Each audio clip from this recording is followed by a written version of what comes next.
আসসালামু আলাইকুম। Hello viewers, thank you nurse ধারাবাহিক লাইভ প্রোগ্রামের আজকে ১৬তম পর্বে আমি মোহাম্মদ মনির হোসেন ভুইয়া, নার্সিং কর্মকর্তা, মুগদা মেডিকেল কলেজ হসপিটাল। আপনাদের সবাইকে জানাই আন্তরিক অভিনন্দন ও শুভেচ্ছা। যে যেখানে যে অবস্থায় আছেন আমাদের আজকের লাইভ অনুষ্ঠান দেখার এবং শোনার আমন্ত্রণ জানাচ্ছি। দর্শক, আমরা জানি আগস্ট মাস সুখের মাস। এই মাসে আমরা হারিয়েছি জাতির সূর্য সন্তানদের। গত 15 আগস্ট জাতীয় শোক দিবস ছিল। আমরা জানি 15 আগস্ট আমরা হারিয়েছি হাজার বছরের সর্বশ্রেষ্ঠ বাঙালি জাতির জনক বঙ্গবন্ধু শেখ মুজিবুর রহমান এবং তার পরিবারের অন্যান্য সদস্যদের, শুধুমাত্র মাননীয় প্রধানমন্ত্রী শেখ হাসিনা এবং তার ছোট বোন শেখ রেহানা ব্যতীত।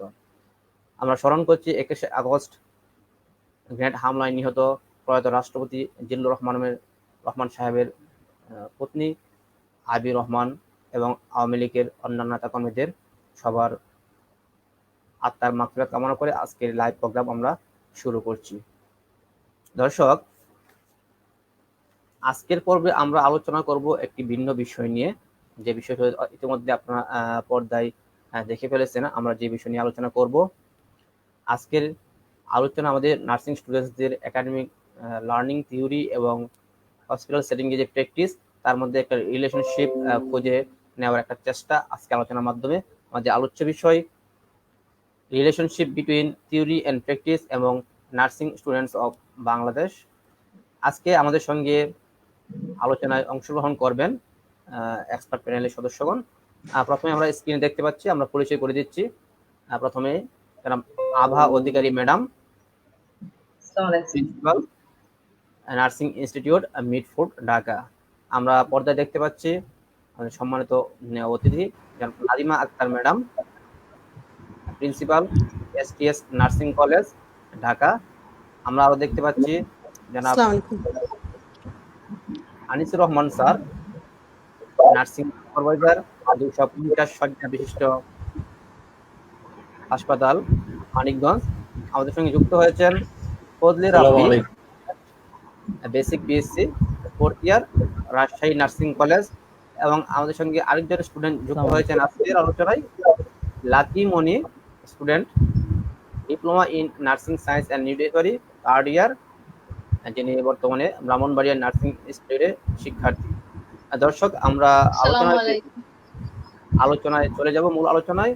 তার আগে আপনাদেরকে অনুরোধ করে রাখি, আজকের যে লাইভ প্রোগ্রামে আপনারা আমাদের টপিক রিলেটেড যে কোনো ধরনের প্রশ্ন করবেন, আমাদের সম্মানিত এক্সপার্টগণ চেষ্টা করবেন আপনাদের প্রশ্নের উত্তর নিয়ে আলোচনা করার জন্য। প্রথমে আমরা আলোচনা শুরু করব জনাব আভা অধিকারী ম্যাডামকে দিয়ে। জি ম্যাডাম, শুনতে পাচ্ছেন নিশ্চয়ই? জি, শুনতে পাচ্ছি। জি জি ম্যাডাম। আমরা জানি ম্যাডাম যে বাংলাদেশের নার্সিং শিক্ষা ও লাইসেন্স প্রদানকারী অথরাইজড বডি হিসেবে কাজ করে থাকে Bangladesh nursing and midwifery council, এবং বাংলাদেশের যে বেসিক বিএসসি কোর্স এবং ডিপ্লোমা নার্সিং কোর্স, দুটি কোর্সেরই তারা তত্ত্বাবধান করেন। এবং Bangladesh nursing and midwifery council হতে একটি নির্দিষ্ট কারিকুলাম রয়েছে। আমি আপনার কাছে জানতে চাচ্ছি, diploma in nursing science and মিডওয়াইফারির যে কারিকুলাম বর্তমানে চলমান রয়েছে, সেই কারিকুলাম সম্পর্কে, তার ডিজাইন সম্পর্কে বর্তমানে যে কারিকুলাম রয়েছে, এবং এই কারিকুলামে আমাদের যে স্টুডেন্টরা নার্সিং একাডেমিক সেটিংয়ে ইনস্টিটিউট বা কলেজে থিওরি রয়েছে এবং হসপিটালে যে প্র্যাকটিস আওয়ার রয়েছে, এই দুটি জিনিসকে কিভাবে সমন্বয় করা হয়েছে, একই সঙ্গে আপনার মতামত কি এই সম্পর্কে? জি আভা অধিকারী ম্যাডাম। ধন্যবাদ মনির হোসেন। আমি শুরু করছি সৃষ্টিকর্তার নামে। এটা আগস্ট মাস, গত 15ই আগস্ট 2020 ছিল বাংলাদেশের স্বাধীনতার স্থপতি, হাজার বছরের শ্রেষ্ঠ বাঙালি বঙ্গবন্ধু শেখ মুজিবুর রহমানের শাহাদাত বার্ষিকী।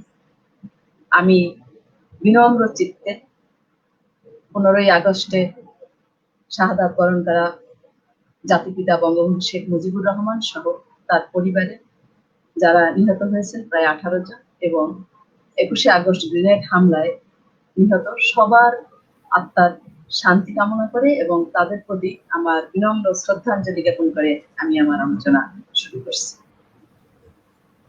আমি প্রথমেই বলবো, যেহেতু ডিপ্লোমা নার্সিং এর কারিকুলাম সম্পর্কে বলা হয়েছে, এই কারিকুলামটার নাম, যেটা নামকরণ, এটা হচ্ছে curriculum for diploma in nursing science and midwifery.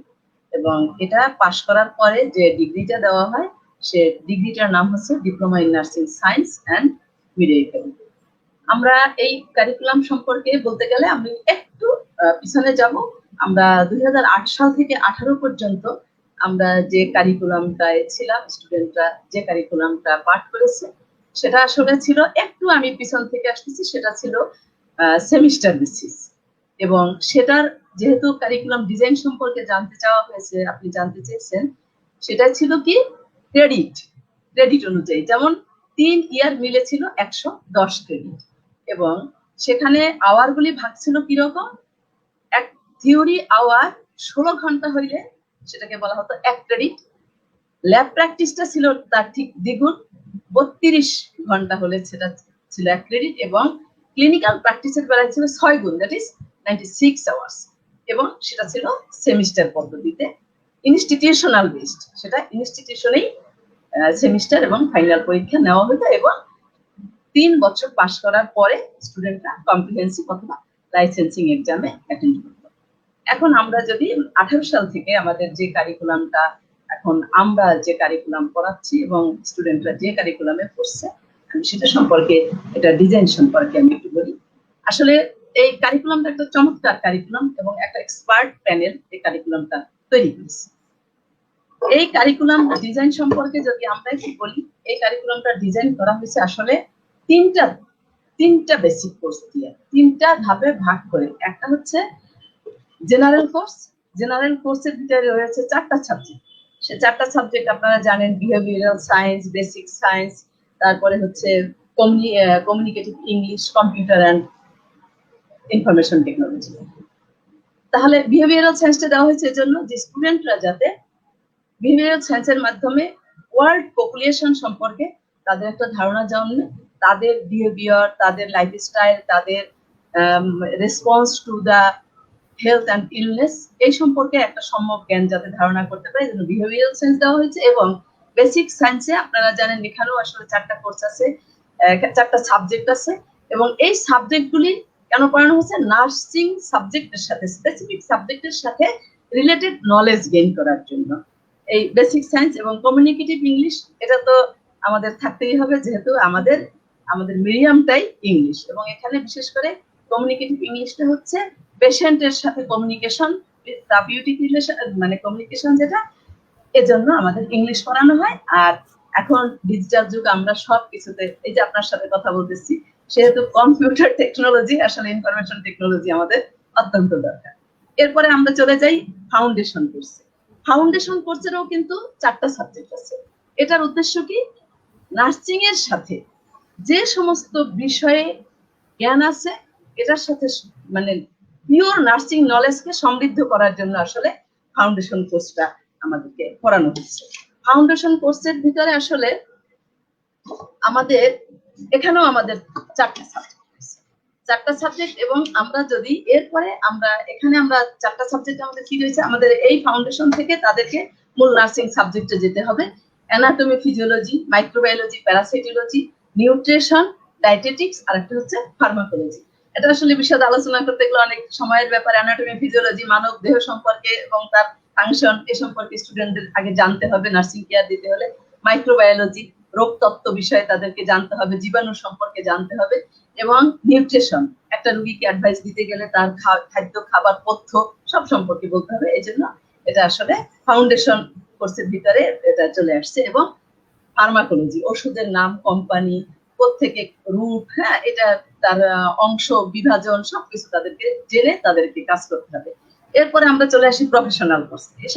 এটা আসলে আমাদের মূল একদম স্পেসিফিক নার্সিং এর যে সাবজেক্টগুলি, এখানে আছে 9টা। এখানে আমাদের আছে 9টা সাবজেক্ট। 9টা সাবজেক্টের ভিতরে আমরা একটা জানি ফান্ডামেন্টালস অফ নার্সিং আছে, তারপরে কমিউনিটি হেলথ নার্সিং আছে, মেডিকেল এন্ড সার্জিক্যাল নার্সিং আছে, অর্থোপেডিক নার্সিং আছে, পেডিয়াট্রিক নার্সিং আছে, সাইকিয়াট্রিক নার্সিং আছে, মিডওয়াইফারি আছে, তারপরে লিডারশিপ এন্ড ম্যানেজমেন্ট আছে, আর আছে হচ্ছে রিসার্চ মেথোডোলজি।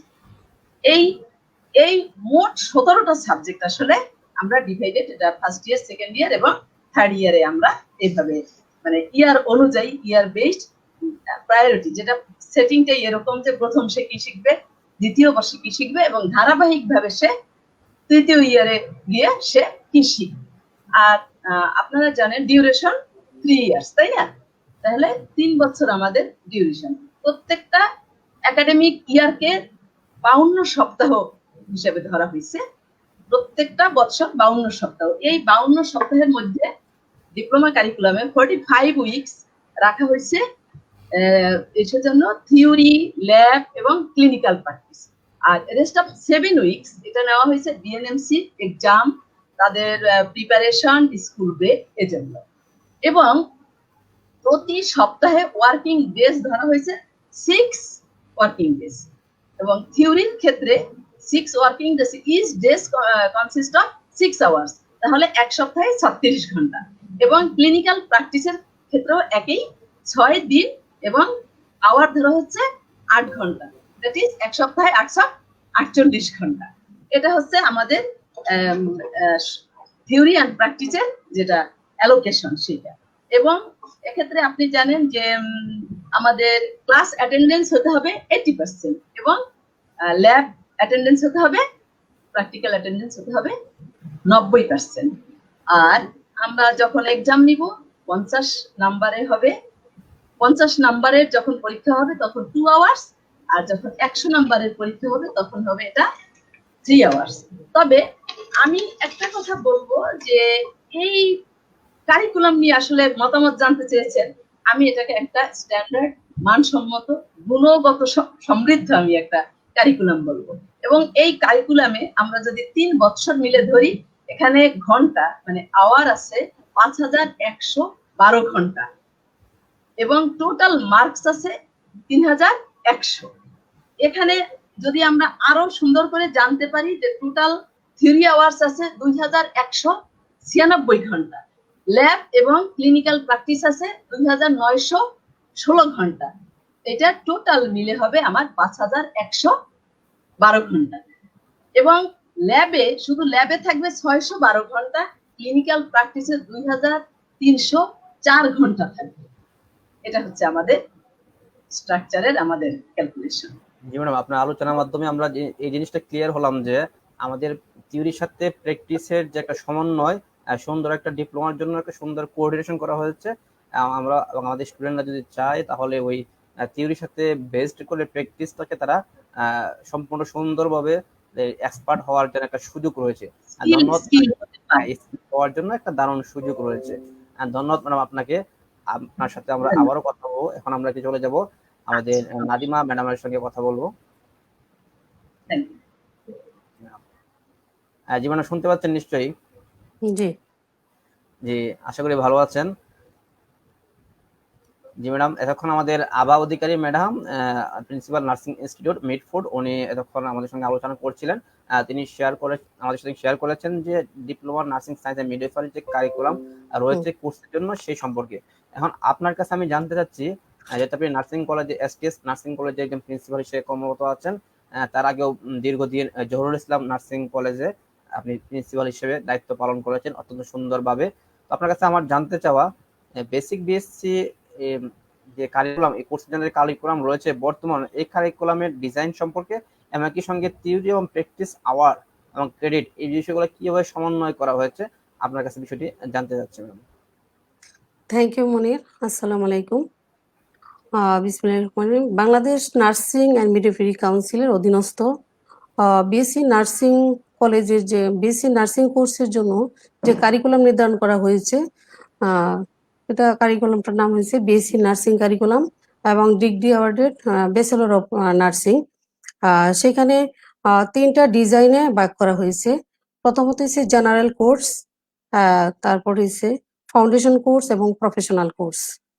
জেনারেল কোর্সে 3টা সাবজেক্ট আছে, ফাউন্ডেশন কোর্সে 2টা এবং প্রফেশনাল কোর্সে মোট 58টি সাবজেক্ট, পেপার 1-2 মিলে।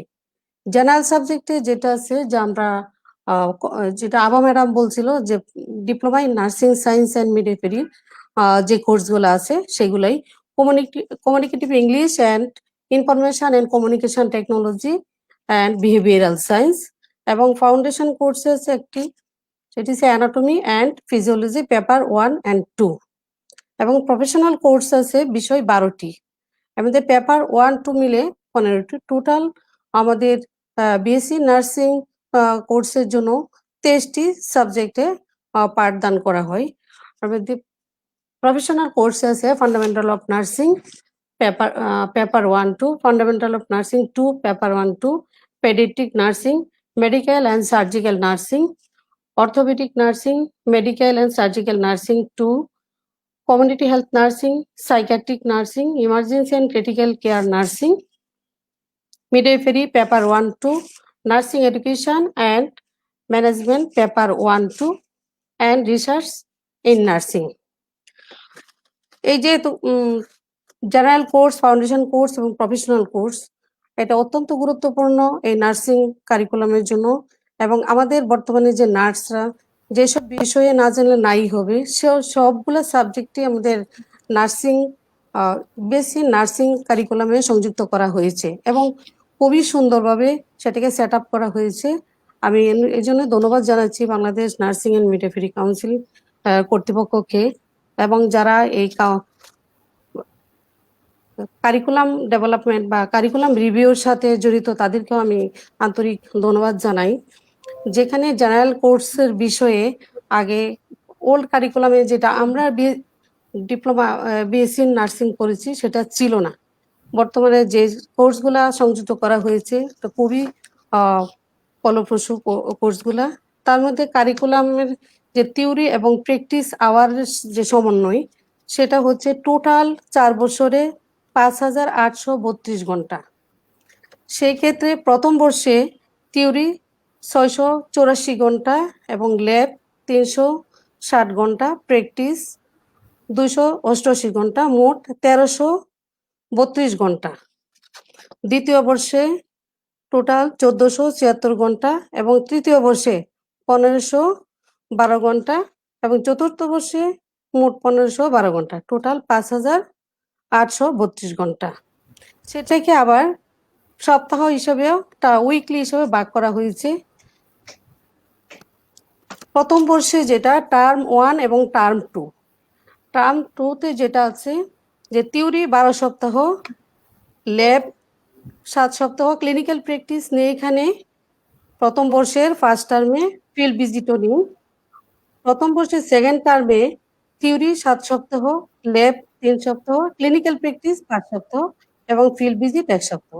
এ মিলে ফার্স্ট ইয়ার গঠন করা হয়েছে। এবং সেকেন্ড ইয়ার যেটা করা হয়েছে, থিওরি ফার্স্ট টার্মে 10 সপ্তাহ, সেকেন্ড টার্মে 4 সপ্তাহ, ল্যাব ফার্স্ট টার্মে 1 সপ্তাহ এবং সেকেন্ড টার্মে 2 সপ্তাহ, ক্লিনিক্যাল প্র্যাকটিস সেকেন্ড ইয়ারে ফার্স্ট টার্মে 8 সপ্তাহ এবং সেকেন্ড টার্মে 9 সপ্তাহ, ফিল্ড ভিজিট ফার্স্ট টার্মে নেই এবং সেকেন্ড টার্মে ফিল্ড ভিজিট আছে। সেভাবে ফার্স্ট ইয়ার এবং সেকেন্ড ইয়ারকে থিওরি এবং প্র্যাকটিস এবং ল্যাব আওয়ারটাকে এভাবে সমন্বয় করা হয়েছে। তদ্রূপ থার্ড ইয়ার এবং ফোর্থ ইয়ারে থিওরি 7 সপ্তাহ ফার্স্ট টার্মে এবং সেকেন্ড টার্মে 6 সপ্তাহ, ল্যাব 1 সপ্তাহ ফার্স্ট টার্মে, সেকেন্ড টার্মে 3 সপ্তাহ। প্রত্যেকটা টার্মে ফার্স্ট টার্মে ল্যাব এবং ক্লিনিক্যাল প্র্যাকটিস একটু কম, ল্যাব বেশি, ক্লিনিক্যাল প্র্যাকটিস একটু বেশি আছে। এবং ফোর্থ ইয়ারে থিওরি 8 ঘন্টা, প্র্যাকটিক্যাল 4 ঘন্টা এবং ল্যাব 1 সপ্তাহ, থিওরি 8 সপ্তাহ এবং ফার্স্ট টার্মে আর সেকেন্ড টার্মে 4 সপ্তাহ, ল্যাব 1 সপ্তাহ, আবার সেকেন্ড টার্মে 1 সপ্তাহ, ক্লিনিক্যাল প্র্যাকটিস ফার্স্ট টার্মে 10 সপ্তাহ এবং সেকেন্ড টার্মে 11 সপ্তাহ। এই টোটাল সপ্তাহ হিসাবে সমন্বয় করা হয়েছে। এক হিসাবে আওয়ার হিসাবেও সমন্বয় করা হয়েছে, আবার সাপ্তাহিক হিসাবেও সমন্বয় করা হয়েছে। এই টোটাল সপ্তাহের মধ্যে আবার ওদের স্টাডি লিভ এবং এক্সামিনেশন, ব্রেক টোটাল মিলে সমন্বয় করা হয়েছে থিওরি, ল্যাব এবং প্র্যাকটিক্যাল। থ্যাংক ইউ মনির। ধন্যবাদ ম্যাডাম, আমরা অনেক তথ্য পেয়েছি থিওরি প্লাস প্র্যাকটিক্যাল যে আওয়ার সম্পর্কে, প্লাস ক্রেডিট প্লাস সাপ্তাহিক হিসাবে। যদি আমি আপনাকে আরেকটু বিষয় অ্যাড করি, যে নার্সিং হুম। উচ্চশিক্ষার কারিকুলামের সাথে তাল মিলিয়ে ছাত্রছাত্রীদের যথাযথভাবে প্রস্তুত করে তুলতে বর্তমান কারিকুলামে কি কোনো ধরনের পরিমার্জনের সুযোগ আছে, না বর্তমান কারিকুলাম আপনার কাছে মনে হয় যে না দ্যাট ইজ ফাইন? আমাদের কি কোনো এই কারিকুলামে কোনো ধরনের চেঞ্জ বা কোনো আপনার কোনো রিকমেন্ড আছে কি কারিকুলামে, বা আমরা মনে করতে পারি কারিকুলাম স্ট্যান্ডার্ড কারিকুলাম বর্তমানে রয়েছে? বর্তমান কারিকুলাম কিছুদিন আগে, গত 1 বছর আগে রিভিউ করা হয়েছে। 1 বছর আগে যে কারিকুলামটা ছিল তার মধ্যে একটু আহ, মানে ভিন্ন রকম ছিল, কিন্তু বর্তমান যে কারিকুলামটা সেটা আমি মনে করি, আমি একজন নার্সিং প্রিন্সিপাল হিসেবে, বিএসসি নার্সিং কলেজের প্রিন্সিপাল হিসেবে, যে বর্তমান যে কারিকুলামটা সেটা ইন্টারন্যাশনাল একটা কারিকুলাম, এবং ইন্টারন্যাশনাল এবং ঢাকা ইউনিভার্সিটির বিভিন্ন কারিকুলাম এবং থাইল্যান্ড এবং বিভিন্ন দেশের কারিকুলামের সাথে সমন্বয় রেখে আমাদের কারিকুলামটা গঠন করা হয়েছে। ধন্যবাদ ম্যাডাম আপনার সুন্দর রিকমেন্ডেশন প্লাস আলোচনার জন্য।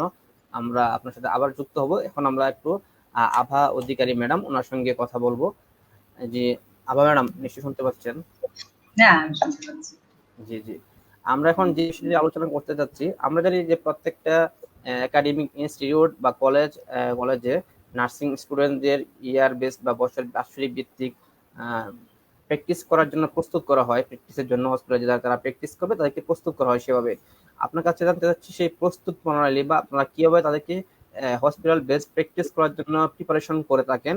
একই সঙ্গে যে আমাদের প্রত্যেকটা ইনস্টিটিউট প্লাস কলেজে lab facilities, demonstration, simulation centre, এই যে সকল ফেসিলিটি থাকার কথা, স্ট্যান্ডার্ড কারিকুলাম অনুযায়ী স্ট্যান্ডার্ড কোন জায়গায় থাকলে বা কতটুকু সুবিধা থাকলে এটাকে আমরা স্ট্যান্ডার্ড বলতে পারি। একই সঙ্গে সাবজেক্ট বেসড টিচার বলি অথবা আমাদের যে নার্সিং ইনস্ট্রাক্টর, এদের ওনাদের সংখ্যাটা কতটুকু হওয়া দরকার আমাদের according to curriculum and university rule? জি ম্যাডাম। Thank you Monir. আমি প্রথমে একটু কথা বলি যে কিভাবে আমরা স্টুডেন্টদের ক্লিনিক্যাল প্র্যাকটিসে যাওয়ার আগে আমরা কিভাবে তাদের তৈরি, তাদেরকে প্রিপারেশন যে পদ্ধতিটা সেটা কি। আপনারা জানেন যে কোনো স্টুডেন্টেই একদম সে প্রথমে দিয়েই তাকে ক্লিনিক্যাল প্র্যাকটিসে পাঠানো হয় না। ফার্স্ট ইয়ারে আমরা কমপক্ষে 3 মাস, একদম 3 মাস তাদেরকে হাতে কলমে শেখানো হয়। কিভাবে শেখানো হয়? প্রত্যেকটা স্টুডেন্ট যাতে করে ক্লিনিক্যাল প্র্যাকটিসে গিয়ে দক্ষতা অর্জন করতে পারে এবং সেই দক্ষতা অনুযায়ী একদম নির্ভুল তারা যাতে রোগীর সেবা দিতে পারে। এই জন্য আমরা প্রথমেই নার্সিং স্কুলে তাদেরকে দক্ষ করার চেষ্টা করি এবং সেই চেষ্টাটা আমরা করে থাকি। সাধারণত আমাদের এই যে আমরা বললাম না যে আপনি প্রশ্ন করলেন যে ল্যাব, তারপরে সিমুলেশন, এগুলি আমাদের আছে কিনা। আমরা মূলত তাদেরকে প্র্যাকটিসটা আমরা করাই ল্যাবে। যেমন আমি যদি বলি ফান্ডামেন্টাল ল্যাবের কথা যদি বলি, তাহলে আমরা একটা ফার্স্ট ইয়ার স্টুডেন্টকে ফান্ডামেন্টাল ল্যাবে প্রথমেই তাকে ফান্ডামেন্টাল জিনিসগুলি, একদম মৌলিক যে জিনিসগুলি তাদেরকে ওয়ার্ডে গিয়ে যেভাবে প্রথমেই কাজ করতে হবে, রোগীর কাছে যেভাবে যেতে হবে, প্রথমেই আমরা তাদেরকে বেড মেকিং শিখাই, তাদের mouth care, back care, head wash, sponging, vital sign taking, তারপরে কিভাবে তারা ব্লাড প্রেশার নিবে, পালস কাউন্ট করবে, পালসের ধরন, এগুলি আমরা ল্যাবেই তাদেরকে শিখিয়ে দিই আগে। এবং সেইভাবে তারা কিভাবে পর্যায়ক্রমে, আমি এটা প্রথমে ফার্স্ট ইয়ার বলছি, পর্যায়ক্রমে ভাবে তারপরে যখন তারা আরো বড় হবে, মানে সেকেন্ড ইয়ার থার্ড ইয়ার হবে, তখন কিভাবে how they prepare a tray according to the patient needs. হ্যাঁ, এবং একটা পোস্ট অপারেটিভ পেশেন্টকে কিভাবে কেয়ার দেবে, ওটি প্রিপারেশনের সময় তারা কেস অনুযায়ী কিভাবে ইনস্ট্রুমেন্ট তারা কিভাবে রেডি করে দিবে। তবে আমি একটা কথা বলে রাখি যে কোন স্টুডেন্টের প্র্যাকটিসেই সে ইন্ডিপেন্ডেন্টলি করবে না, সে সবসময় একজন রেজিস্টার্ড নার্সের অধীনে, তার একজন রেজিস্টার্ড নার্সের সাথে এবং তার সুপারভিশনে সে কাজ করবে। একজন স্টুডেন্ট নার্স, সে শিক্ষানবিশ, সে একজন রেজিস্টার্ড নার্সের সাথে সে কাজ করবে সবসময়। যার জন্য দেখা যায় যে আমরা যখনই একটা ল্যাবে তাদেরকে আমরা নিয়ে যাই, নিয়ে গিয়ে আমরা তাদেরকে প্রত্যেকটা ট্রে রেডি করা, তাদেরকে দিয়ে করানো। একজন টিচার সবসময় সাবজেক্ট যে কনসার্ন টিচার থাকবে তিনি সেখানে উপস্থিত থাকবেন তাদেরকে দিয়ে বেড মেকিং করানো, ব্যান্ডেজিং বলেন, ভাইটাল সাইন চেক করেন, যেটাই আমরা তাদেরকে ইয়ার অনুযায়ী যখনই আমরা তৈরি করতে যাব সেটা আমরা প্রথমেই ল্যাবরেটরিতে তাদেরকে শিখিয়ে নিব এবং আমরা সাথে সাথে ফিডব্যাক নিয়ে নেব, রিডেমনস্ট্রেট করে তারা করবে, আবার টিচার দেখবে, যেখানে ভুল হবে সেখানে আবারও আমরা রিডেমনস্ট্রেট করে আমরা তাদেরকে দেখাই, আমরা তাদেরকে তৈরি করব। কোনোভাবেই আমরা তাদেরকে ল্যাবে প্রস্তুত না করে আমরা ক্লিনিক্যাল প্র্যাকটিসে পাঠাবো না। আপনি জানেন যে এই উদ্দেশ্যে একদম নির্ধারিত প্রত্যেকটা ইনস্টিটিউটে 7টা ল্যাব থাকার কথা, তাই না? 7টা ল্যাব থাকার কথা। সেই 7টা ল্যাব আমরা কি কি দেখবো? একটা হচ্ছে ফান্ডামেন্টাল ল্যাব। এই ফান্ডামেন্টাল ল্যাবে থাকবে একদম সব থাকবে, মানে যন্ত্রপাতি, mouth care, back care, basic যে জিনিসগুলি এখানে সব থাকবে। তারপরে থাকবে অ্যানাটমি ফিজিওলজি ল্যাব, সেখানে তারা দেখবে। কম্পিউটার ল্যাব থাকবে, নিউট্রিশন এন্ড ডায়েটেটিক্স সাবজেক্টের একটা ল্যাব থাকবে, মিডওয়াইফারি ল্যাব থাকবে, মাইক্রোবায়োলজি এবং ইংলিশ ল্যাব। এখানে ইংলিশ ল্যাবটা আসলে ল্যাঙ্গুয়েজ ক্লাব ল্যাব হিসেবেও অনেক জায়গায় ব্যবহৃত হচ্ছে, বা কোথাও শুধুই কম্পিউটারের শিক্ষা হচ্ছে। এখন আমরা প্রত্যেকটা ল্যাবের ফাংশন যদি দেখাই, ফান্ডামেন্টাল আমি বলছি এগুলি দেখানো হবে। অ্যানাটমি ফিজিওলজিতে আমরা একটা হিউম্যান বডির কিভাবে কোথায় কি আছে আমরা সেটা সেখানে থিওরি, সাথে সাথে আমরা ল্যাবে গিয়ে দেখাই দিব। নিউট্রিশন ল্যাবে, আর আমি একটা কথা বলে রাখি যে নিউট্রিশন যে সাবজেক্টটা, এখানে কিন্তু একটা নিউট্রিশন ফেয়ার আছে। হ্যাঁ, আমরা একটা নিউট্রিশন মেলা করি, যে একদম সুন্দরভাবে মেলা করে, ফুড ফেয়ার করে, সব সুন্দরভাবে আমরা কিন্তু বাৎসরিক ভাবে এইভাবে একটা মেলা করি, যে তারা সারা বছর করবে এবং এই মেলার মাধ্যমে একদম সেখানে আমরা অনেককে ইনভাইট করি, সেখানে তারা দেখাই দেবে কোন গ্রুপের ফুড ফাংশন কি, সোর্স কি, উপকারিতা কি, এগুলি আমরা ওখানে দেখাই দিই।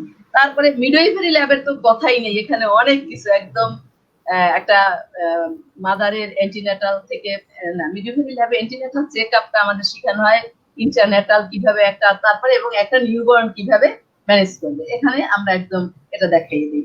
তারপরে আমরা মাইক্রোবায়োলজি ল্যাব, এটা আমাদের একটু সংক্ষিপ্ত, আমি একটু পরে বলবো। আর ইংলিশ ল্যাবও আমাদের আছে। আমাদের বলতে আমি আমার জায়গার কথা বলছি না, এটা প্রত্যেকটা ইনস্টিটিউটে এটা প্রেসক্রাইব, কারিকুলামের প্রেসক্রাইব, এটা আশা করি সব জায়গায় আছে। তবে আমি একটু কথা বলবো যে এই যে আপনি একটা প্রশ্ন করছেন যে এটা কি মানে কোন লেভেলে থাকা উচিত, বা এটা একদম আমাদের প্রয়োজনের অনুযায়ী আছে কিনা। আমি যে ইনস্টিটিউটে আছি এখানে আমি বলবো সেই একদম ওল্ডেস্ট একটা ইনস্টিটিউশন এখানে ছিল, যাক সে কথা বলতে গেলে এখন আমরা একটা ডিপ্লোমা নার্সিং, কিন্তু আমার কোনো ইনফ্রাস্ট্রাকচার বাড়ে নাই। 7টা ল্যাব রাখার মতন আমার জায়গা নেই। হ্যাঁ, দেখা যাচ্ছে একটা ল্যাবের ভিতরে আমি 2-3টা ল্যাবও মানে নিচ্ছি, যখন প্রয়োজন সেখান থেকে বের করে আমি আবার আরেক জায়গা যেটা পোর্টেবল সেটা আমরা সরাই নিয়ে গিয়ে কাজ করতেছি।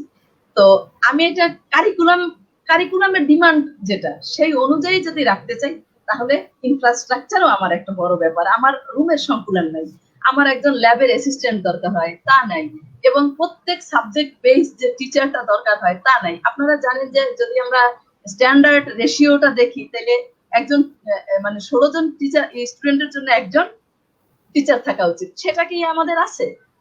আমরা তো মনে করি ঢাকা শহরে আমাদের 2-1টা জায়গায় যাও আছে, অনেক জায়গায় তার চেয়ে অনেক কম। সেক্ষেত্রে আমি যদি শুধু বলে যাই যে না আমি একদম স্ট্যান্ডার্ড মতন আমি সব তৈরি করে ফেলছি, আসলে এটা আমি ঠিক মনে করি না। কিন্তু এটা আমি কারিকুলামের ল্যাপস এন্ড গ্যাপস বলবো না, এটা ইমপ্লিমেন্ট করতে গিয়ে আমার সুযোগ সুবিধা, আমার ফ্যাসিলিটিস কতটা আছে, আমার ফ্যাসিলিটিস কতটা সাপোর্ট করে। যেখানে ফ্যাসিলিটিস সাপোর্ট করে যদি এরকম থেকে থাকে বেস্ট, সেখানে অবশ্যই ভালো হবে। কিন্তু আমি একদম আমার অভিজ্ঞতা দিয়ে বলছি যে আমরা আমাদের সঙ্গতির ভিতরে সর্বোচ্চ চেষ্টা আমরা করি, কিন্তু আসলে লিমিটেশনসও আমাদের অনেক আছে। এটা কারিকুলামের ল্যাপস এন্ড গ্যাপস নয়, আমি কারিকুলামটাকে আমি স্ট্যান্ডার্ডই মনে করি। এটা ডিমান্ড পূরণ করতে পারলে আসলে আমরা অনেক কিছুই আসলে করতে পারি। এবং আরেকটা জিনিস এই প্রসঙ্গে আমি একটা কথা বলি, যে যদি আমরা একটা ফ্রুটফুল এবং কমপ্লিট এডুকেশনের কথা চিন্তা করি, একটা ডিপ্লোমা কোর্স যদি হোল চিন্তা করি, এখানে আমি বলবো যে কন্ডিউসিভ এনভায়রনমেন্ট যেটা সহায়ক একটা মানে বন্ধুত্বপূর্ণ এবং শিক্ষা সহায়ক একটা পরিবেশ খুবই দরকার। এবং সেই কন্ডিউসিভ এনভায়রনমেন্টটা কি, আমরা জানি যে conducive environment means foster the education, তাই না? ফস্টার দ্য এডুকেশন, যেটা আগাই নিয়ে যাবে। তো যদি আমার অনেক কিছুতে ল্যাকিং থাকে, যদি আমার জায়গা না থাকে, যদি আমার টিচার না থাকে, হ্যাঁ, আমার যদি স্টুডেন্টস বেশি হয়, তাহলে আসলে কন্ডিসিভ এনভায়রনমেন্ট আমরা প্রোভাইড করতে পারি না। তো সেক্ষেত্রে তো আমাদের একটু লেসন গ্যাপস থেকে যায়। আমি কখনোই দাবি করব না যে আমি একদম 100% তাদেরকে দিব, but we are trying hour level best. আমরা অপটিমাম, আমরা যেটুকু অপটিমাম আমরা স্টুডেন্টকে দিতে চেষ্টা করতেছি। আপনি আশা করি আমার যেটুকু জি বলার ছিল আমি জি বলছি। আমরা আশা ধন্যবাদ। করি যতটুকু লিমিটেশন রয়েছে আমাদের বর্তমান সরকার, মাননীয় প্রধানমন্ত্রী শেখ হাসিনার সরকার, নার্স বান্ধব সরকার এবং আমাদের বর্তমানে যারা ডিজিএনএম রয়েছেন অত্যন্ত তৎপর এবং অত্যন্ত দক্ষ এক্সপার্ট প্যানেল ডিজিএনএম আমাদের এই সময় যতটুকু লিমিটেশন রয়েছে আমরা মনে করি সেই জিনিসগুলো আস্তে আস্তে ওভারকাম করতে পারবো। ধন্যবাদ ম্যাডামকে। আমি আপনার সঙ্গে আবার ধন্যবাদ। হব। জি, আচ্ছা। এখন আমরা চলে যাব আমাদের পরবর্তী আলোচক নাদিমা আক্তার ম্যাডামের কাছে। জি ম্যাডাম, থ্যাংক ইউ। কি শুনতে পাচ্ছেন? জি, আমি আবার ম্যাডামকে যে প্রশ্নটা রেখেছিলাম, উনি গভর্নমেন্ট সেটিং থেকে ওনার কথাগুলো উনি বলেছেন। আমরা আপনার কাছে জানতে চাচ্ছি যে আমাদের স্টুডেন্টদেরকে প্রস্তুত করার জন্য ল্যাব ফেসিলিটিস, ডেমনস্ট্রেশন বা সিমুলেশন সেন্টার, আমরা বলি কম্পিউটার ল্যাব ফেসিলিটিস বা ইংলিশ ল্যাঙ্গুয়েজ ক্লাব বা ডিবেট করার জন্য যে সুযোগ সুবিধা, এগুলো থাকা দরকার প্রত্যেকটা প্রতিষ্ঠানে। তো আপনার কাছে জানতে চাচ্ছি কারিকুলাম এবং ইউনিভার্সিটি রুলস অনুযায়ী এই আমাদের যা ইউনিভার্সিটি গাইডলাইন অনুযায়ী ল্যাব ফেসিলিটি বা ডেমনস্ট্রেশন সিমুলেশন সেন্টার এগুলি আসলে বেসরকারি লেভেল বা বলি আমরা বা স্ট্যান্ডার্ড পর্যায়ে বলি, আসলে কোন পর্যায়ে কতটুকু স্ট্যান্ডার্ড লেভেল থাকা উচিত আমাদের কারিকুলাম অনুযায়ী বা ইউনিভার্সিটি গাইডলাইন অনুযায়ী? হ্যাঁ, থ্যাংক ইউ মনির। আমার একটা সৌভাগ্য হয়েছে, আমি আগে যেখানে প্রিন্সিপাল ছিলাম জহুরুল ইসলাম নার্সিং কলেজে, আগে যেই অবস্থায় ছিল, কিন্তু আমার স্টুডেন্টদের শিক্ষার স্বার্থে এবং ফিল আপ কারিকুলামের যে নির্দেশনা আছে সেগুলো ফিল আপ করার জন্য আমি সব অ্যারেঞ্জমেন্ট করে নিয়েছি 7টা ল্যাবই। তার মধ্যে anatomy physiology lab, fundamentals lab, microbiology lab, nutrition lab, midwifery এবং ইংলিশ ল্যাব, সেই সাথে অডিও ভিজুয়াল এইড রুম। যাই হোক, এখন আমি যেখানে আছি STS nursing college, associated and Evercare hospital, Dhaka. এখানেও আমার একটা সৌভাগ্য, পরম সৌভাগ্য। আমি নিজের হাতেই এই ল্যাবের কনস্ট্রাকশন করেছি।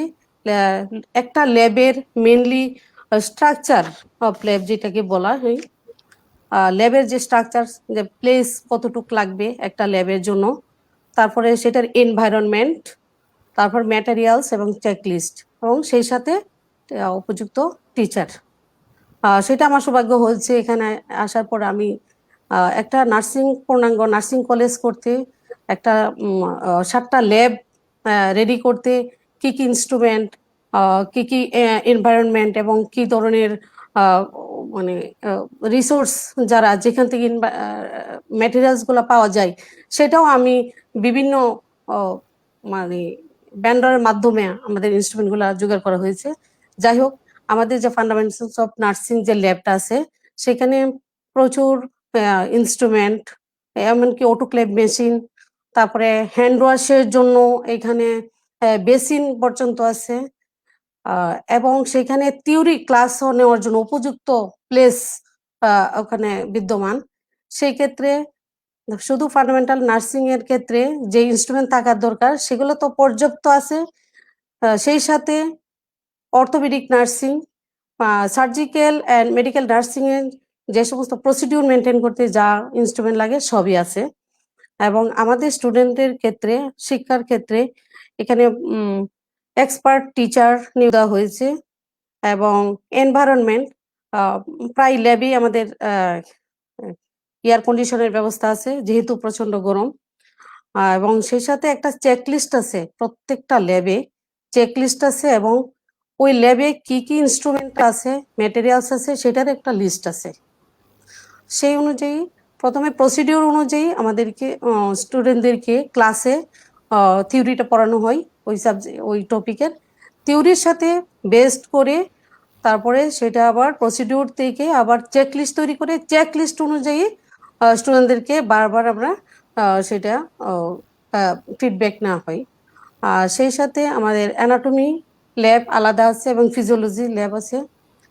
এখানে স্কেলিটন 2টা করে আছে, তারপরে এক্সট্রা বোনস, তারপরে ভিসেরা, প্রত্যেকটা ভিসেরাই আছে।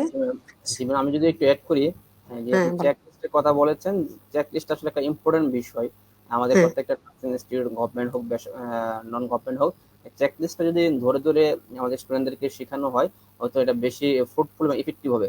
একই সঙ্গে ম্যাম জি একটা বিষয় আপনি জানতে চাচ্ছি যে বিষয়টা, যে ইউনিভার্সিটির গাইডলাইন অনুযায়ী আমাদের আসলে সাবজেক্ট বেসড টিচার, আমাদের নার্সিং ইনস্ট্রাক্টর বলি বা ক্লিনিক্যাল নার্স প্র্যাকটিশনার বলি, ওই লেভেলে কতজন থাকা দরকার, একটু যদি খোলাসা করতেন বিষয়টা। হ্যাঁ, থ্যাংক ইউ মনির। এখানে ইউনিভার্সিটির রুলস অনুযায়ী সেখানে একজন অ্যাসিস্ট্যান্ট প্রফেসরের সাথে প্রত্যেকটা সাবজেক্টে একজন অ্যাসিস্ট্যান্ট প্রফেসরের সাথে 4জন লেকচারার প্রয়োজন।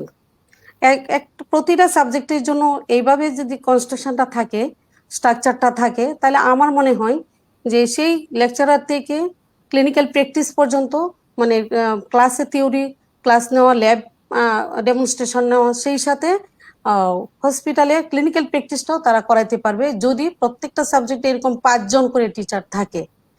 আর nursing council and midwifery, nursing and midwifery কাউন্সিলের যে ধারাবাহিকতা, সেটি হচ্ছে 1:20 থিওরির জন্য এবং প্র্যাকটিক্যালের জন্য 1:8 or 10। সেভাবে যদি মেনটেন আমরা প্রত্যেকটা নার্সিং কলেজ এবং ইনস্টিটিউটে করা হয়, তাহলে স্টুডেন্টরা খুব ভালোভাবে শিখতে পারবে এবং সময় দিতে পারবে স্টুডেন্টদেরকে পর্যাপ্ত। জি থ্যাংক ম্যাডাম, ইউ একটা মনির। বিষয় জানতে চাচ্ছি একই সঙ্গে, যে আমাদের এই প্রত্যেক ইয়ারে স্টুডেন্টদের হাসপাতালে ক্লিনিক্যাল প্র্যাকটিস থাকে প্রত্যেক ইয়ারই একটা বেস হুম করে, তার ডিপ্লোমা প্লাস বেসিকের জন্য, দুইটার বিষয়ের জন্যই। আপনার কাছে জানতে চাচ্ছি যে আমাদের যে ইয়ার ভিত্তিক ক্লিনিক্যাল প্র্যাকটিসের একটা শিডিউল তৈরি করা হয়, নিশ্চয়ই হুম শিডিউলটা আপনারা তৈরি করেন হসপিটাল, কলেজ থেকে বা ইনস্টিটিউট থেকে করে দেওয়া হয়, ওইখানে এটা হসপিটালে অ্যাপ্লাই করা হয়। তো আপনাদের এই জি, শিডিউল, ইয়ার বেসড যে ক্লিনিক্যাল প্র্যাকটিসের জন্য যে শিডিউল করেন, সেটা কিভাবে তৈরি করা হয়ে থাকে এবং কিভাবে মেনটেন করা হয়? থ্যাংক ইউ মনির। সেটা করা হয় একটা রোটেশন প্ল্যান। সেটা করা হয় হয়তো ব্লক সিস্টেম অথবা ডেইলি বেসিস স্টাডি সিস্টেম। সেটি হচ্ছে ব্লক সিস্টেম, হয়তো 15 দিন বা 1 সপ্তাহ থিওরি আর এবং 1 সপ্তাহ ওয়ার্ড প্র্যাকটিস, হ্যাঁ, ক্লিনিক্যাল প্র্যাকটিসের জন্য। এবং আরেকটা সিস্টেম করা যায়, এটি হচ্ছে ব্লক সিস্টেম। আরেকটা সিস্টেম করা যায় যে সপ্তাহে 6 দিন, 6 দিনের মধ্যে 3 দিন ক্লাস হবে থিওরি আর 3 দিন ওয়ার্ডে ক্লিনিক্যাল প্র্যাকটিস হবে, সেভাবেও করা যায়। আর যেটা রোটেশন প্ল্যানটা করতে হয়, যে নার্সিং কলেজের অথরিটি এবং হসপিটাল অথরিটি, হসপিটালের চিফ নার্সিং অফিসার অথবা ডেপুটি চিফ নার্সিং অফিসার অথবা ডিরেক্টরের পক্ষ থেকে একটা কমিটি এবং নার্সিং কলেজের অথরিটি, দুইটা মানে প্রতিষ্ঠান মিলেই সেটা একটা রোটেশন প্ল্যান তৈরি করতে হয় এবং সেটা ইয়ার ভিত্তিক করা লাগে রোটেশন প্ল্যান।